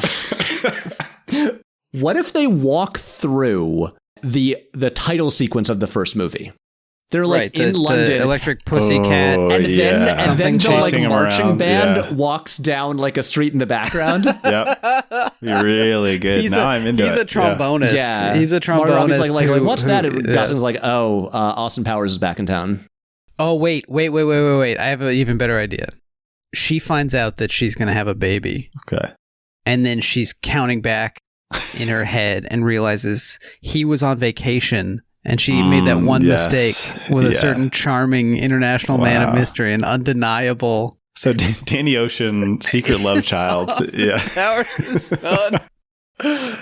Oh, you know what? This is a good idea now. I am all for make it. Make the movie. Fuck, that's so funny. I mean, he does have an undeniable charm, you know. Wait, also, I'm trying to remember the flashback in Goldmember about Austin and Dr. Evil being brothers. Right, which was then copied by Spectre, bizarrely. Yeah. Is there a car accident? Does someone die in a car accident? Also, does this make Gosling Michael Caine? Well, no, because Michael Caine is Austin's dad. Maybe this makes Gosling Dr. Evil. Because obviously, Spacey is probably not going to be in the... Right. Yeah. We'll keep noodling on this. There's something here. There's a kernel. There's absolutely... I'm saluting but basically, because we're on the same kernel. page that unless there is an Austin Powers crossover, do not make an Ocean's prequel. We certainly are. God, can you imagine how much he would screw up the heist? He'd be getting tangled up in some wires or something. Yeah. Danny Ocean trapped in a nutshell. He'd be drinking the Gatorade out of the pinch. People would be seeing his silhouette, and when you think he's really just picking a lock, but people would think it's something else. There's a great joke of that type in the new Naked Gun trailer. Yes. I saw that. Yeah. I'm excited for that. Me too. Yeah. That's and that was written by the guys who used to have this podcast called Duty Calls about shitting your pants. Really? Podcasters. Yeah. Well, Doug Mand and I forget what his writing partner's name was, but they were, I believe, writers on like Crazy Ex-Girlfriend. They're comedy writers, but they had a podcast called Duty Calls where they would have like, you know, the usual crowd of UCB trained comedians talk about how they all have IBS. So that's probably a good place we should start to wrap this thing up. We've been talking for 5 hours. We have a final thing that we do on the show to wrap the episode. Kimmy, what's it called? This is Popcornopolis, the segment where we ask our guest, do you like popcorn? Patrick, do you like popcorn? I do. Wow. Do you have any popcorn? Do you have a preference? Do you have any tips and tricks? No, I put butter flavoring on it. Is that the juice or the powder? The juice. You know, like at an AMC theater, I get the popcorn and then I bring it over and press the button as like the juice dribbles down, and I try to get it or on like the sides and like hopefully so it like permeates more than just the top layer of popcorn. Yeah. He's shaking around. But that's really it. You know, I'm just like regular popcorn. Good answer. Nice. This reminds me of, I just had like sort of a flashback to a high school friend of mine who I saw a lot of movies with. He would let me have some of his popcorn, but he would say, "Don't touch my buttery layer." So he had to basically eat the first like 2 inches of popcorn himself. I actually think this is reasonable. After which point I was allowed to reach in and grab somebody. He's like, "Nope, not till I finish the buttery layer." Yeah. Wow. Wow. So don't touch my buttery layer. Ian, do you got any popcorn stuff this episode? Any new popcorn updates? Thoughts? No, I don't think I've been to the cinema since we last recorded. So I mean, I'll sometimes do an act 2 at home or something. You know, that could be nice. You'll like get up and is this a brand of popcorn? You're not familiar with this extraordinarily famous popcorn I don't brand? make a lot of home popcorn because Okay. I will say there's one variation of popcorn that I occasionally get. Oh. The Alamo Drafthouse has churro popcorn, which wow. I've heard is divisive, but I quite like. I don't usually get it there, but like a handful of times a year, if it's like maybe an afternoon showing, like not regular mealtime, I'll be like, fuck it, I'm gonna get the churro popcorn. That sounds good. It's popcorn. A bowl of popcorn with like, you know, but there's also like cinnamon sugar on it, and then little like bits of churros. Oh, I've previously shouted out the Draft House popcorn as some of the best popcorn I've ever had. That makes sense that they would be good at it. There's a new type of popcorn that they have at the Trader Joe's store called synergistically seasoned popcorn, which is basically like an all-dressed popcorn. Oh, wow. So it's like, if you've ever had Zapp's Voodoo chips, it has a similar taste with Zapp's Voodoo where it seems like they took all of the powders that they have and they put them all in the popcorn. See. It's really quite good. And they claim that it's all the mushroom kind of popcorn kernels, which like, this is now getting into what I imagine r/popcorn is like. Yep. Popcorn aficionados. You can give me any shape of popcorn. I cannot be precious about something like that. No. But check it out. Trader Joe's. We don't have sponsors, but if you wanted to send an email, I would, appreciate the chance to turn you down. Patrick Willems, thank you so much for joining us on the Ocean's 11 sized Ocean's 11 episode. Yep. Do you have anything you'd like to plug? In terms of like what I have to plug, I make videos about movies. We've referenced a couple. I mean, I can shout out some more. You got Trains. That's going to do it for me. Oh, Ian's a big train guy. You got Andor fan cam. That's going to do it for me. I mean, come on. This is. But yeah, I got stuff on the internet. If you Google Patrick Willems or search for me on like YouTube or Nebula or whatever, I'll pop up and it's more of this, but except it's scripted, so it's I'm more eloquent, shorter. Yeah. Upcoming collab with Geo Wizard. Yes, everybody look forward to that. I think that's going to be really really hot stuff. Great. I mean, he's a handsome man. Well, thank you so much for joining us, Patrick. As for the listener, thank you for listening. Remember to subscribe, rate us, write a review. It helps us on the algorithm. If you like the show, tell a friend, tell your dad, email a link to your old boss. Follow us on Twitter and Instagram at Podcastiforme if you have any comments, questions, or concerns, or you're interested in co-hosting a 2-person Steven Soderbergh podcast. You can email us at podcastiforme@gmail.com. All this is at podcastiforme.com. Thank you to Jeremy Allison for our artwork. We'll see you next week with something on Patreon. Bye.